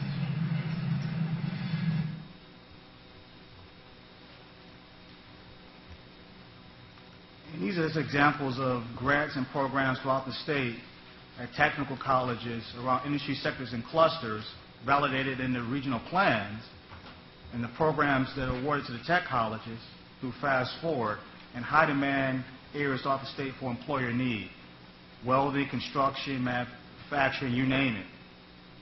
However, this same model can be tweaked and innovated for high demand fields for baccalaureate degree as well. So I just want to talk a little bit about some things I just had rolling around in my head about some ideals around a partnership similar to what we did with Blueprint around the wait list reduction. And we certainly look forward to working with President Cross and you as Regents and our chancellors here around convening and talk about, and the chancellors have this information at their fingertips about the projects that they're working on regionally with employers, the initiatives, making sure that stuff is validated. Again, making sure we break down silos. We're speaking common language, common outcomes, taking in information and validating it with our account managers at WEDC, our chambers, our economic development corps. It's happening regionally, and our chancellors can attest to it. I know Dr. Ford can. Dr. Ford, I'm going to use you as an example here shortly. But validating that type of thing, and then convening, taking those lists, and looking at building out programs and incentivizing programs using Fast Forward potentially around this type of thing. And I'm going to use an example of how we can do that with bachelor's degrees in a second. But this is just kind of a high-level process for ideals of a partnership around using Fast Forward to work with the UW to begin to build out some pathways in a partnership around talent development. And here are some examples of the model that's already in place that's happening in Wisconsin. I want to mention a company, and this is a really unique story here. It's a company called Invisible Connect. And they just relocated here in Wisconsin recently. And the owner was a product and a baby of the Silicon Valley out in California. And this company in this industry has a need for software developers and IT on a platform. So the problem is not finding enough bachelor's degree holders in IT for software development, but in this industry for this particular thing that they're doing, they need a very, very unique specialized credential and certification on top of the bachelor's degree that they had a hard time finding, even in Silicon Valley. So when he heard about Fast Forward, and this is a project that the WEDC had been working on to recruit this company here in Wisconsin to the Eau Claire area, in our partnership with WEDC, we were able to convince the owner in this company that we can use Wisconsin Fast Forward in partnership with Stout and Eau Claire to build out a very specialized credential on top of the BA or the BS. And because of that, we were able to land this company here in Wisconsin, 81 jobs over 3 years, 15 initial, paying between $16 and $60 an hour. So a partnership between UW Stout and Eau Claire in Chippewa Valley Tech College. And to Todd's point, the company came here because companies follow where they can develop talent. Until it can be developed and a system for that is in place, we were able to land this company from the Silicon Valley here in western Wisconsin because we were able to put a system together to develop talent. And the unique thing was, again, we were able to work with him through Wisconsin Fast Forward to leverage that as a finishing piece to the bachelor's degree for that specialized credential. Another example is and this is through Razo area, through the Continuing Ed program, was through Lean and Six Sigma, we were able to fund a grant for a company, W.S. Darley, in Chippewa, that both the existing workers there and being able to build out so they can hire new folks can get Lean Six Sigma training so they can compete globally. Again, this is for incumbent workers at this company utilizing the Continuing Ed program we funded through a Wisconsin Fast Forward grant. And then lastly, I was really proud of this, Dr. Ford. Dr. Ford and Dr. Monet and former Chancellor Lovell were very sensitive to a unique need, and Tony knows all about this, and the technical colleges as well. I know you know about this, Mark Tyler, that in CTE, they have a very difficult time finding instructors to deliver CTE curriculum in high schools and tech colleges. And I know that, I believe it's Platteville and Stout works to deliver the piece of the licensure piece to be able to get that CTE instruction piece in place. I was very proud that UW Parkside and Gateway and UW Milwaukee, my alma mater, came together to meet a specific need of Snap-on tool to be able to develop a partnership as part of the Technology Pathways program to be able to put that in place, get those instructors online. And that's a picture of us down there signing off on the transfer agreement between Gateway, UW Parkside, and UW Milwaukee. And Dr. Ford, you're in the green right there behind that guy. I don't know if you can see yourself there, Dr. Ford. Dr. Monet, you're in that picture there too. I don't know if you see yourself. So these partnerships, these things are happening in pockets throughout the state, as I mentioned. But scalability and portability is something that we want to work on. So that's my spill. Thank you.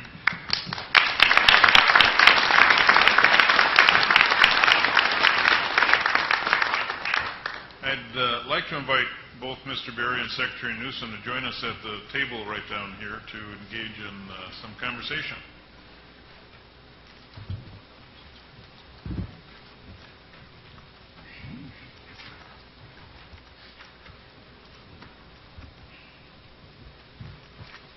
Discussion? Questions? Comments? Jan? Thank you. And thank you both very much. I'm a little confused, though, between the needs of a knowledge economy, which you both talked about, and the needs of a service-oriented economy to take care of us, the aging baby boomers, the certified nurse assistants that came up. I just would be interested in your perspective on where we come down in the next several years of the knowledge-based economy and the service-based economy. Well, the answer is sort of yes to both, but I guess I would say that where you reconcile them is by recognizing what Wisconsin is now. Maybe not what it should be, what we want it to be, but what it is now, and that is almost 1/4 of the wages in the state are attributable to manufacturing, agriculture, and to other things. So, I mean, we are what we are. And that isn't mutually exclusive with the knowledge economy, because increasingly manufacturing is part of the knowledge economy. It's just that, we don't think of it that way. And you're right about the need for service people for retirees. I'm not sure I understand the confusion. Well, I think it's just hard, for all of us to make sense of where we should invest our time and our resources, because there are needs in both areas. Sure. The cynics talk about a Walmart economy, that we're going to be moving to lower wage positions in the future. And the optimists talk about the knowledge-based economy and how we need to have many more STEM degrees and such. And we're sort of bombarded with both messages in hearing about the demographics and hearing about the initiatives. Let's face it, speaking candidly, the legislature invested $50 million in the tech schools and $0 with us in higher education, in the University of Wisconsin system, I should say, or not as much. Sure. So that's what I'm just trying to figure out in the short term, that is the next 10 years, what should we as Regents should be thinking about as those next steps that we need to take? Sure. Well, I can give you the perspective from what I hear from employers when they share this information with me. I think, to Todd's point, is both. If you think about the state's economic makeup, manufacturing is a big piece. But over the next 15, 20 years, there's going to be a significant need to replace or backfill many of those manufacturing jobs in Wisconsin. And manufacturers are moving these jobs to be very highly technical jobs. So there's going to be a need to backfill all those jobs at high tech in Wisconsin.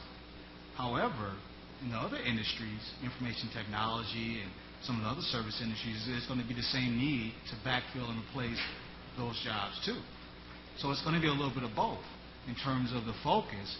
However, that's why I'm here to talk to the UW, as I put up on that one slide there, even though there are going to be many jobs, middle skill jobs in Wisconsin, that are going to be jobs that require post-secondary training beyond high school, but not necessarily a four-year college degree, there's still going to be a significant need for a chunk of those jobs, both replacement jobs and new jobs based on economic growth, to be filled by degree holders.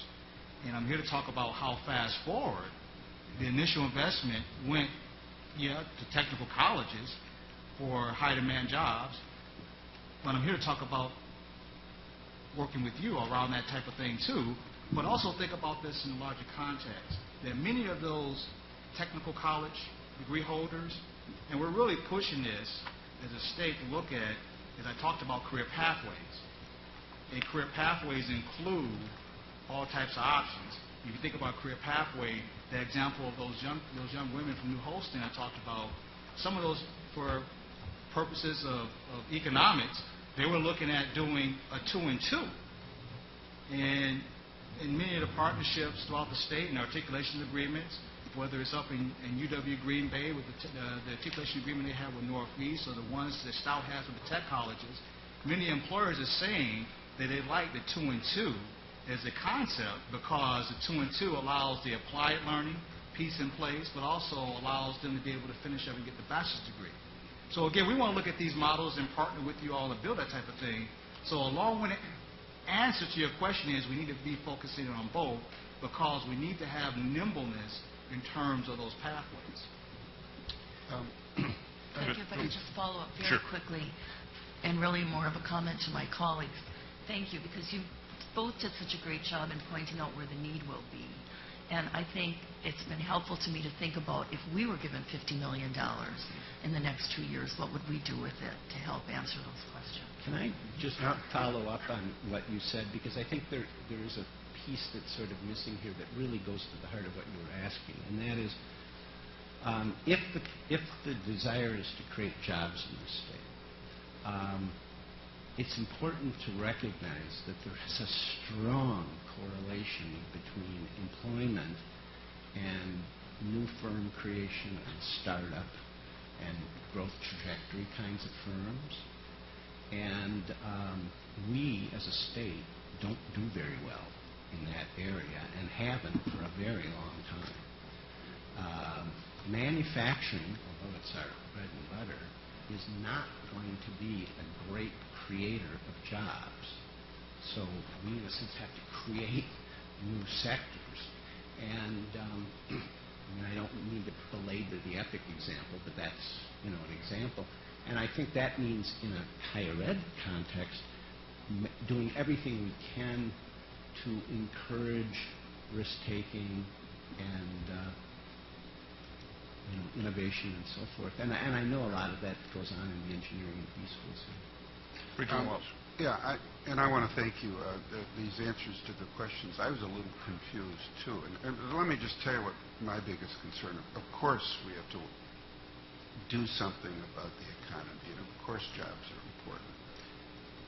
But this is a great educational system, and a lot of what you said was reaching out to it and trying to make a difference. I certainly understand the demographics. But the biggest fear I have is that somewhere along the line somebody says, the thought police tell us that everything has to be measured against jobs. But in fact, if you look at this great institution, it's knowledge, and knowledge for knowledge's sake. If you look at the source of revenue, 17% of our money comes from the state of Wisconsin. 17% of it comes from gifts and grants, 17% from tuition, and 17% comes from federal. More money than that comes from federal. It's all about knowledge. And the scary thing is if we get hung up on some metrics that say, prove to me there's a job. Now, Mark Tyler's going to come in here, and he's going to, if you read his materials, he talks about we need engineering degrees, we need STEM, and we all agree on that, but we've got to be careful how we frame this issue. It isn't about prove it with jobs. It's about prove it with knowledge and the greatness that we are. You mentioned that you had a slide up there. You went over it quickly about migration in the state of Wisconsin.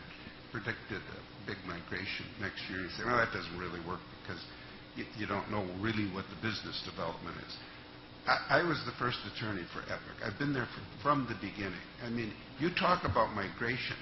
I mean, sure, the state of Wisconsin, the University of Wisconsin sends people here, but it's the biggest producer from Notre Dame alone. And that's knowledge for knowledge. That wasn't developed by Judy Faulkner in a STEM course. That was somebody who saw an idea. And the greatness of this system is in creating fertile minds for those kinds of creative thoughts. We're not going to be a manufacturing of plastics industry anymore. We're not going to have a paper industry anymore. Look up north and see what New Page did to us. At the end of the day, it's supporting an educational system. And I appreciate your answering the questions because you reminded me how much we've got to make sure that people aren't out there just saying it's all about jobs. It's about people. Well, let me quickly interject there. Well, first of all, jobs are important, and I agree with you. Jobs are very important. I'd like to take it, you made a statement about knowledge. We're really focused on changing the conversation at DWD and within our workforce partners in the system around skills and competencies, which is a corollary to what you're talking about in knowledge. Because we were all focused on occupations and training for occupation. We want to be focused on training for a skill and a competency. And here at the UW, you're training for knowledge, but you're also preparing people with skills and competencies. Absolutely, the nursing school. It's skills and competencies, critical thinking skills, problem-solving skills, and being able to talk about how do you apply that skill set in the marketplace. You guys are doing that. So to your point, the corollary knowledge is skills and competencies. And that goes with people. If you train a person, get a person with skills and skill sets, whether they're in a situation they can go around, they have flexibility, they can go from one position to another, and that essentially, the more people you have that have skills and competencies in this market, the more jobs you're going to have. I think you sort of made my point, which was that if you're going to, and jobs isn't the be-all to end-all, but what's driving employment creation around the country and has for 30, 40 years is new startup kinds of enterprises, and those are generated by people that have a spark of an idea that's coming from their knowledge. I mean, Epic wouldn't exist if it were not for the University of Wisconsin Computer Science Department. But we need to replicate that. And I think one of the problems that we have is we're so siloed in these 19th century disciplines that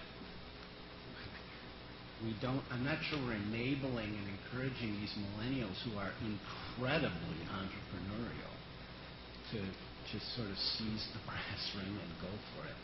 This state as a state has a culture that is risk averse, and the institution, say UW-Madison, can give them the knowledge base and give them the spark and encourage them to be risk takers and then entrepreneurs, and we don't have that the way we need it in our psyche here. Regent Evers. Yeah, Todd, I've never been called part of the drain before. I've been called lots of things, but part of the drain has not been one of them. The drain for leaving the earth. Yeah. That part of it. I am too. Just want to let you know, as we speak right now in some small way, I'm not only part of the drain, but I'm contributing to the drip in that my youngest daughter is having her first child 4 blocks down the road at Meritor as we speak.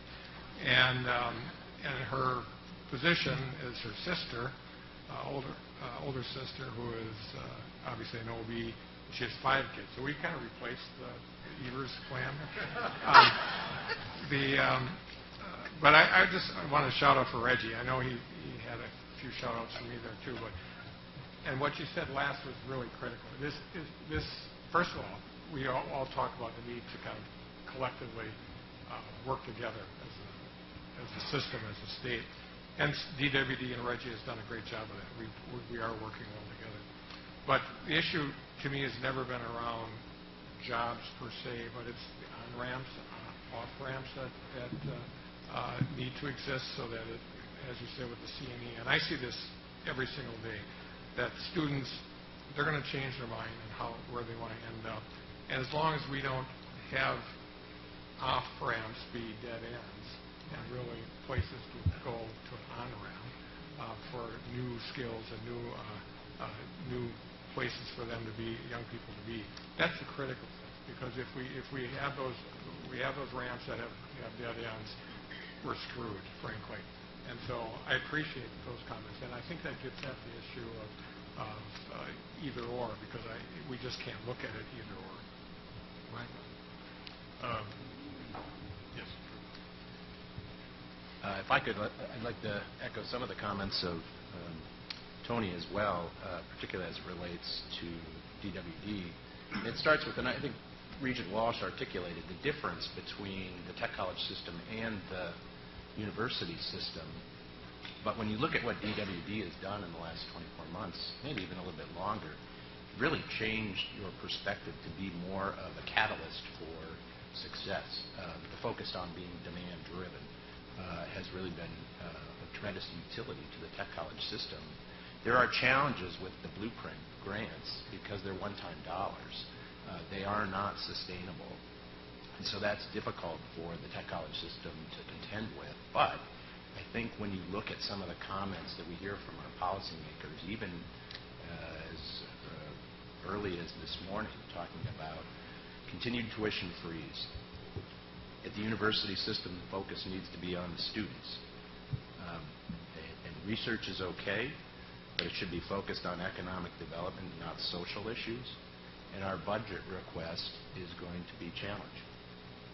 So when I think as a Regent community and as chancellors and the UW system, I think how we have to think about our partners at DWD and the Blueprint for Prosperity is it's about pathways. It's a potential supplement to the current budget environment that we've got.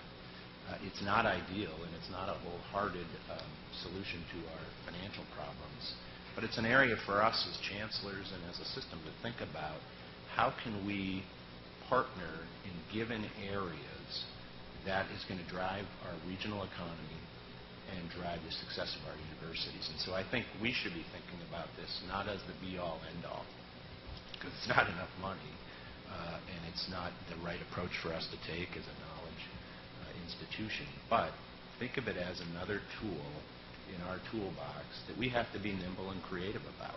This is a different way for us to think. Perhaps this is an area for the READY Committee to take further study. Again, this isn't the panacea for us, but it's an area where I can say, serving as the tech college president, the total sea change in behavior of the DWD from being our chief compliance officer and regulator to our strategic partner and collaborator could not be validated by anybody more than our tech college presidents who've said, you know, our level of collaboration has swung 180 degrees. So I would just encourage us to think about what opportunity, you know, rests there. I'm sure my tech college presidents are not thrilled with the concept that we'll be competing for dollars, but we should be. And I think you can have impact on credentialing people as well as giving them the knowledge and skills that they need to lead. And so I think that's how we should be thinking about it. Thank you. I'm going to turn it over to President Cross, and I would encourage the chancellors to participate too. I got a series of three kinds of questions that I almost want a yes or no answer to. Yeah, that's going to be a joke. I'm going to ask this question because part of what you focused on, Reggie, had to do with immediate needs of the state, and I appreciate and value that and understand how the tech colleges, in particular K-12, work. One of the things the university does is focus on a much longer spectrum. So I'm sitting here, Todd, and I'm thinking, we have ignored this flattening of the workforce concept for how many years? I don't know. I remember 15 years ago hearing about, here it comes, probably before that. And at what point is it going to slap us up the right side of the head or has it already? And is that the fundamental reason our economy can't grow more rapidly? I'd say the answer is yes. Yeah. You So want if a that's yes or, true, yes or no answer? If that's true, and I think it is, I'm sitting here thinking, okay, if this is our destiny, how do we alter that and impact that? And I heard two things, some from both. One is we have to do a better job of getting students into and through this pipeline and connected to employers on this side who need them. We can have fewer failures or holes in that pipeline. Fair statement? Yes. Secondly, I heard you talk a little bit about immigration reform and bringing some of that. And of course, that seems difficult to deal with at the state level anyway. But that was the case in the past when these kinds of challenges faced us. And thirdly, I want to, Reggie's presentation had a couple other things in here, but before I get to it, I want to ask this question. The generation of new businesses that you and Regent Welch were conversing about, and how the state is lagging behind other states in its ability to spawn new businesses, which is critical to a lot of this. I'm going to ask it this way. Part of what this university has done, and we didn't receive funding for, though we asked for it, but it was taken from our fund balances, $22.5 million, to spawn new businesses and to actually encourage that effort on our campuses. And we continue, that's part of our $95 million request. That's something we want to do. The importance of that piece of it, particularly around the university, is so self-evident. You feel like, okay, do I have to really say this? Look at the research park. No matter where you go around major research institutions, or less than major research institutions, the idea, knowledge, new knowledge, if you will, generation of the university, it's a long-term process, but it generates jobs. Yes or no? Amen. So why is it that we have so much difficulty convincing governments, because this is not just happening in Wisconsin, it's all over the United States, that we are the answer to a lot of these problems when it comes to the economy. Is it what are we doing incorrectly? Sure. Well, I don't have this slide. I wish I'd have brought this slide with me, but I can reference it. Maybe this answers your question, President Cross. There was a study done by McKinsey, and it was referencing, I think it was 2012 graduates nationwide out of our four-year institutions. And my recollection, I have the slide in front of me, but it was, I believe, a third of the graduates that came out of the four-year felt dissatisfied with their degree.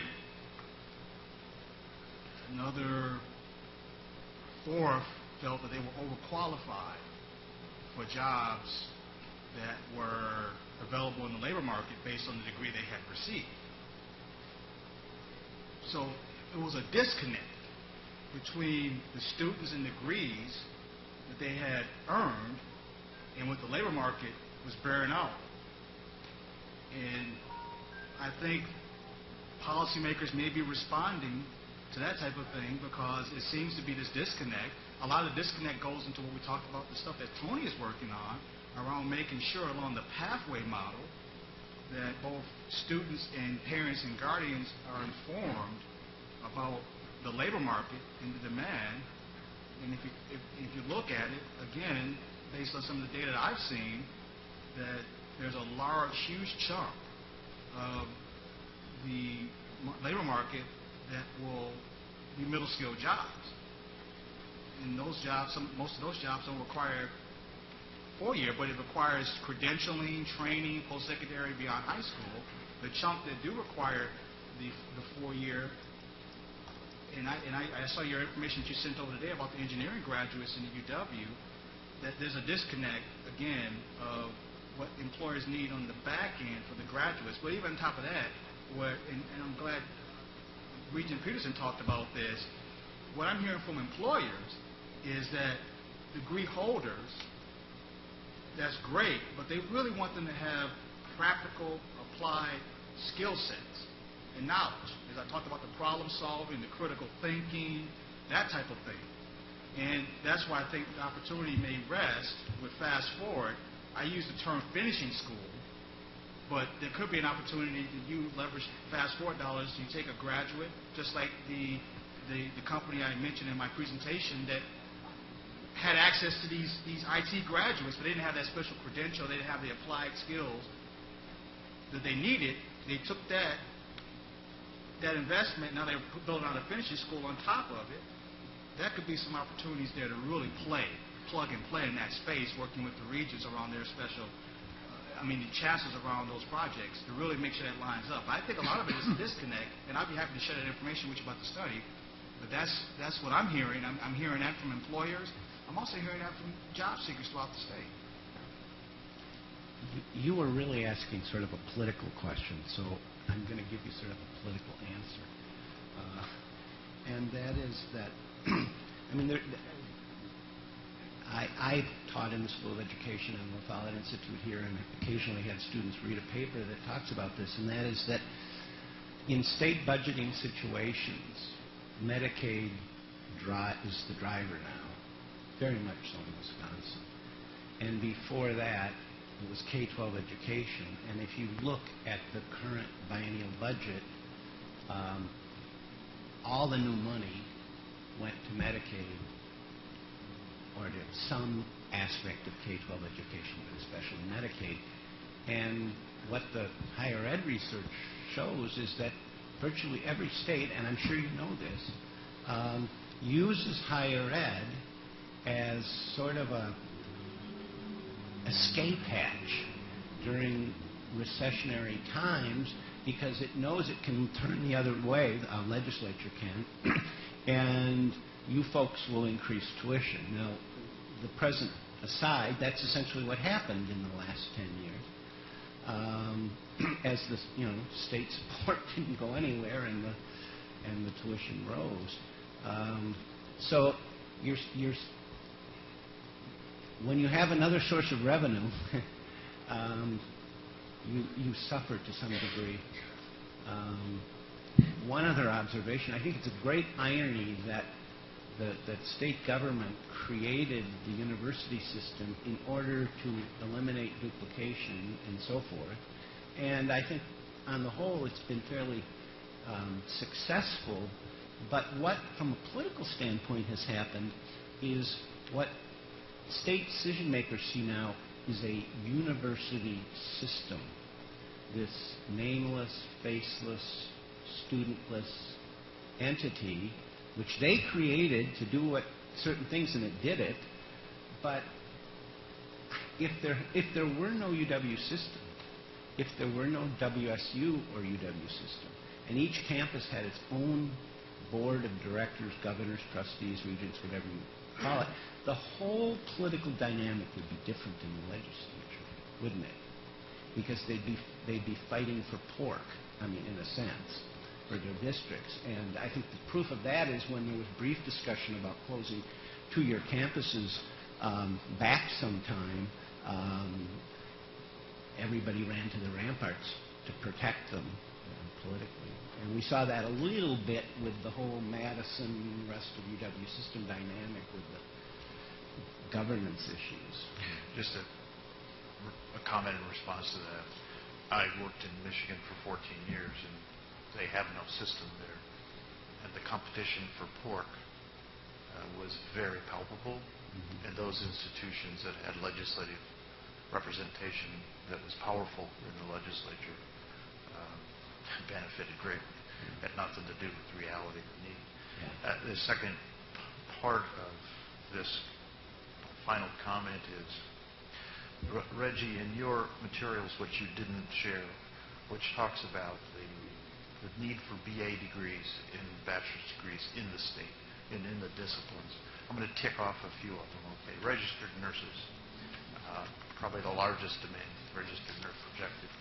Software developers applications, you're going to hear about IT this afternoon, I suspect. Medical and health services managers, computer systems analysis, accountants, mechanical engineers. When you also list through the graduate list the demands that are here. I have been making this statement, and I'd like to know if you agree. If this state only filled its welding positions and only filled its positions that do not require bachelor's degrees or that aren't professional degrees, and I'll get to the liberal arts here in a second, if we only filled those, would it be fair to say that the job-creating jobs, if we weren't filling those, the engineers that design the products, that hire the welders, the machinists, and so forth, if we weren't creating those, this would be a very downward spiral in the economy. Is that fair? Yes. So is it not true then that part of the state's priority and the university's priority, I realize we have much more responsibility than just job alignment. I got that. I think we all got that. My friend Mark Peterson, philosophy sitting right over here. I value philosophy. I have two sons that teach philosophy. I think it's an incredibly foundational, important discipline in terms of critical thinking, logical analysis, writing, communications. It's fundamental. So much of the liberal arts is fundamental to the value and the cultures of this state. But right now we have a shortage of some of these critically important job-creating, high-impact talent jobs. And if we can't fill those, the demand for welders at some point is going to go down. The demand for machinists is going to go down. The demand for those short-term jobs is going to go down. Fair statement. I mean, I'm up here on my soapbox, but please. Again, I think President Cross, again, I said yes because you need both. You're going to need both. If I'll use manufacturing again as an example, in Wisconsin, based on some of this information I've seen out of the Georgetown study, that we're going to have 750,000 jobs that are going to need to be replaced statewide over the next decade or so. And a large chunk of those jobs here in Wisconsin, of course, are in manufacturing. And I hear and I talk to a lot of employers and spend a lot of time in manufacturing facilities talking to manufacturers, high-tech manufacturers and others, that they're screaming, saying that they cannot find individuals to fill those jobs, which would impact the economy because manufacturing drives much of what we do in the service industry, in our service economy. At the same time, conversely, as you mentioned, there's still a need to fill other jobs in other sectors and industries as well, based on growth opportunities. So you're going to need both, and I think it's not in my mind either or proposition. I think it's a proposition of making sure again that we're aligning ourselves based on demand and creating those pathways and systems across the board. And I truly think I'm optimistic. I'm very optimistic that I think the state of Wisconsin has the infrastructure and the resources and assets in place, I think, to do that. We have some of the best K through 12 in the country. Our technical colleges are lauded by other states. They wish they had a technical college system that we have in Wisconsin. And we have some of the finest 2- and 4-year UW campuses and private institutions as well. We have the assets in place to be able to do this type of thing. We just need to, as I talked about it, make sure that we're working and aligning and collaborating and facilitating all of this together, and as well as making sure, again, that every Wisconsinite, parents and guardians, understand what that demand will be because of labor participation, that we need to make sure every able-bodied person is engaged in the labor market. I'll use the analogy of football. Ted Thompson, the Green Bay Packers have a draft and development strategy where they go out and they draft picks and they draft them and they coach them up and they train them up to be Pro Bowlers. we need to have that same philosophy in Wisconsin and make sure the well, because the TOS, when we have some of that in our plan about some of the recruitment and attraction of talent in the state. That's a part of the equation, but we also need to make sure that we're doing everything we can to make sure everybody is engaged and participating in the labor market. I just want to reinforce what you said, but take it one step further, and that is that it's not enough just to have the engineers and so forth to maintain those firms. What you have to do is make sure that there's folks coming behind them that are not only engineers but have somehow acquired the critical thinking skills, or social science types that have acquired some business skills. And things are a little too siloed around here to make that possible. But it's those quirky people with sparks in their brain that are going to not just maintain something but create something. And to be honest, the political realm generally doesn't understand how employment is created and what is creating, where those growth sectors are in the state. Now, maybe some research, brought to bear would help, but it's the entrepreneurs that the data are just so clear. I think we might disagree on that, whether we do produce the critical and creative thinking. But I also think, maybe not to speak for Ray, but a part of the frustration is that we need to be one of your slides, Reggie, with the signature page on an MOU. And it's probably frustrating to us, and I assume to you that we're not yet. Well, under President Cross's leadership, and he's been very, very thoughtful in reaching out and engaging us and a whole other litany of partners, that's coming. We're well on our way to have that in place. Yes. I just want to follow up with a comment on this creativity and something David said. And I believe Regent Drew mentioned it earlier. And I'm going to just share a little story about this because it's pertinent and it fits in here, and it's part of my challenge, our challenge as challengers, as chancellors and educators. Speaker Voss said that the university needs to focus on teaching and research and not researching the antique mating habits of whatever, something to that effect. It's often hard for legislators who are disconnected from research in those things to understand what was really pursued.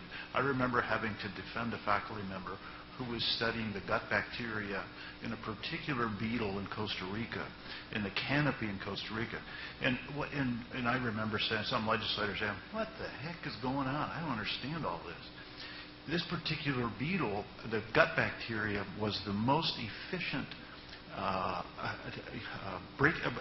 had the most efficient breakdown capability of cellulose. And the concept was, can we synthesize that bacteria in such a way to use that? And the inability to connect that with what the purpose was.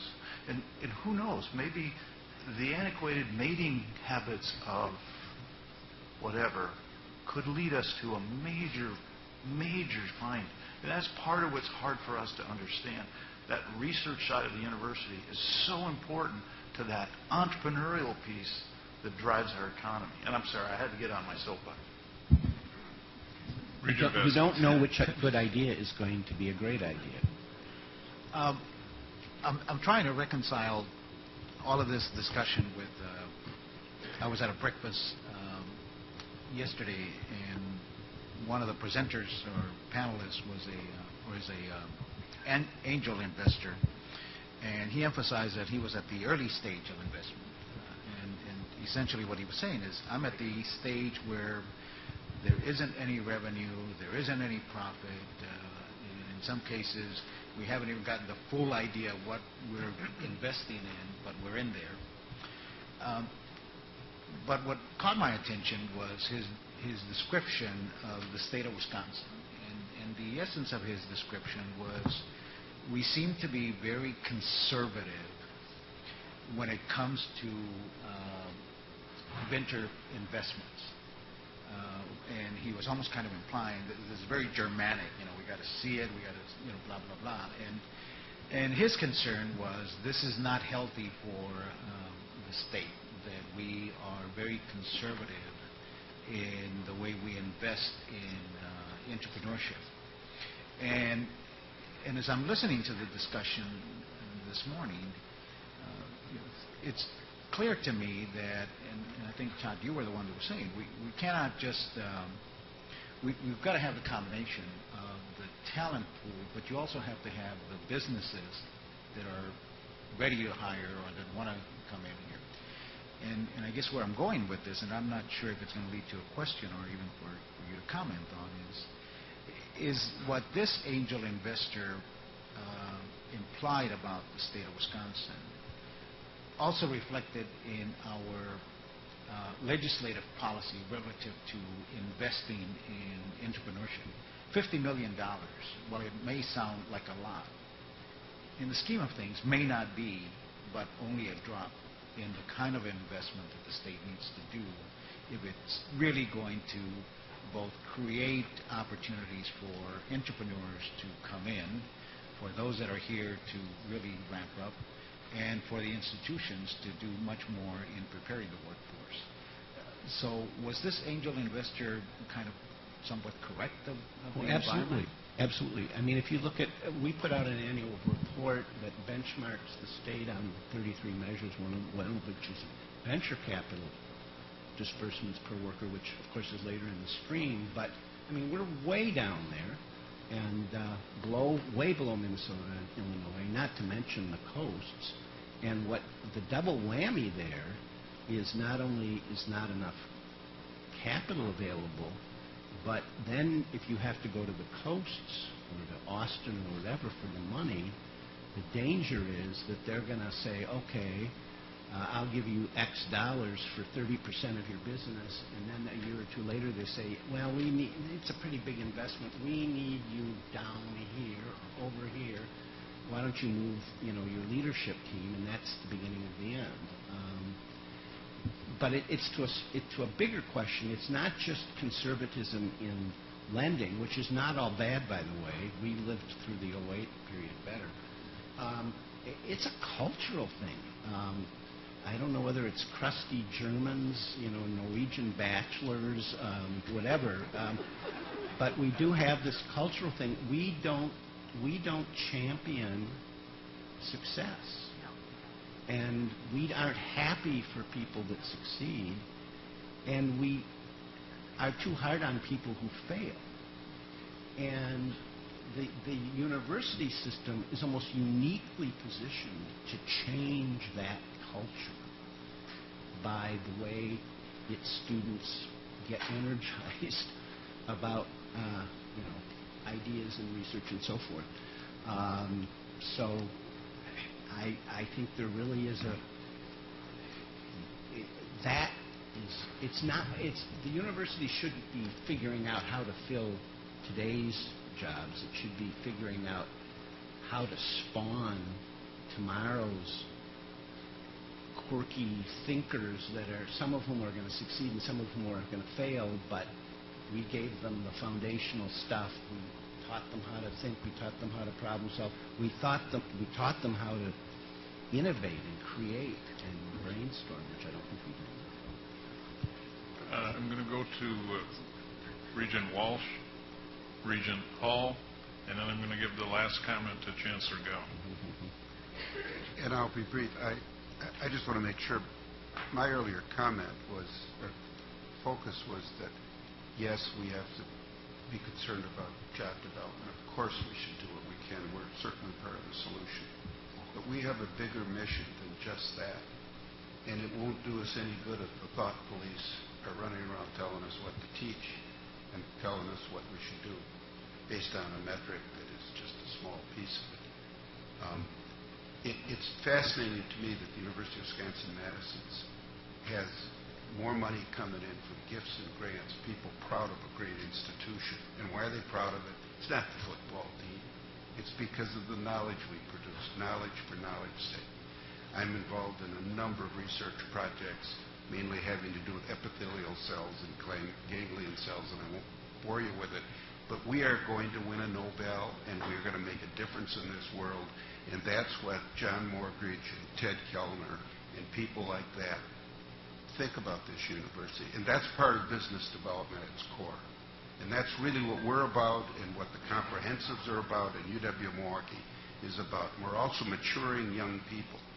So it's much more than the narrow bit about economic development. I just wanted to make that.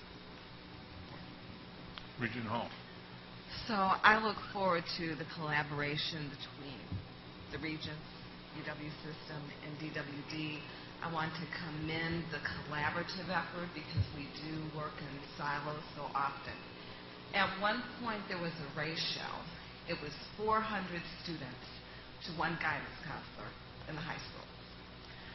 I don't know how much that has changed. I believe it's still pretty much that same ratio.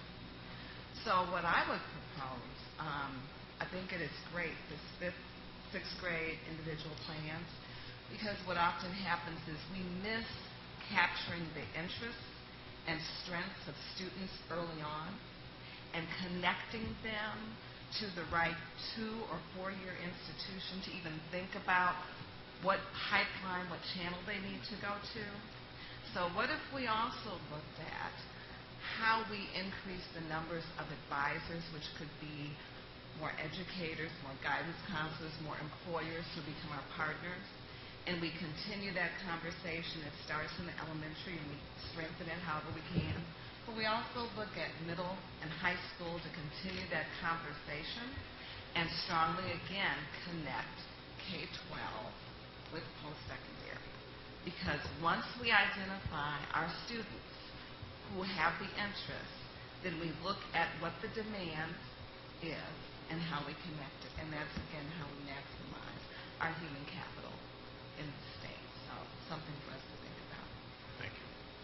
I don't disagree, by the way, on the counselor comment, but I think even What? more, I don't disagree with the counselor advisor comment, given the kind of stress school districts are under, but I think an even more important thing is to find ways to get middle, high school, and college students into actual workplaces, and some of them will develop a passion for what that's doing. I ran the But school we don't work do that initiative, very and well. I've been a teacher, so I get that part. That's why I was saying the whole employer partnership piece, which you're correct. That workforce engagement makes it relevant. Sure. This a quick interjection here. Just want to piggyback on your comment, Regent Hall, and my colleague Todd here. First of all, in terms of what Todd said, he's absolutely correct. We need to do and work to make sure that middle school and high schoolers are engaging and going to the workplace. The month of October was a month in Wisconsin, Manufacturing Month, of course, where employers are doing this throughout the state, whether it's manufacturing or information technology, healthcare, the industry sector, you name it, it's happening. Energy, utility industry, they are reaching out, and they are collaborating with school districts throughout the state of Wisconsin to make sure that young people are going into the work settings to see what it's like. They're doing mentoring, they're doing job shadowing. And to your point, Regent Hall, I just want to reference a situation, and Tony and I have talked about this, that's a challenge of a ratio between school counselors and students. That's where the partnership of the alignment comes in. Employers play a role in this.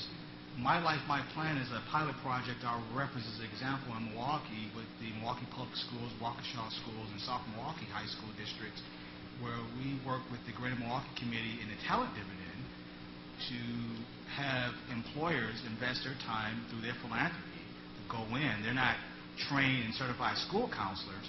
However, employers did spend sessions talking and mentoring and laying out information to young people about career pathways and choices and options. And this model is being replicated in other parts of the state to be able to supplement school districts that may have a resource constraint around the school counselor to pupil ratio. So these are things, best-in-class models, as our convener and collaborating role that we're sharing with other school districts. Tony's aware of it, and Tony is championing these type of things in other parts of the state to be able to address that issue. I just wanted to mention that piece of it. Thank you for help there.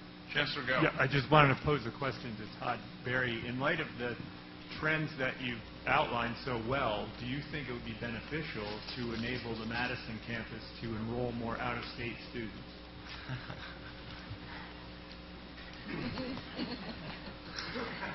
Well,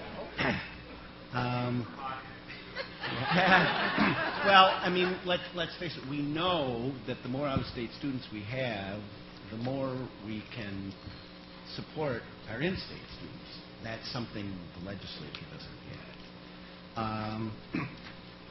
In terms, if you want the best and brightest in this state, then yes, we would want an element that was flowing to the Madison campus that would bring creativity, spark, intelligence, whatever, to the campus so that we can get our hooks in them and not let them go. Because we need more of that kind of talent in the state. So, I mean, the university can be an engine for pulling those kinds of people into the state. I was very encouraged to see the amount of institutional money that Madison was putting out.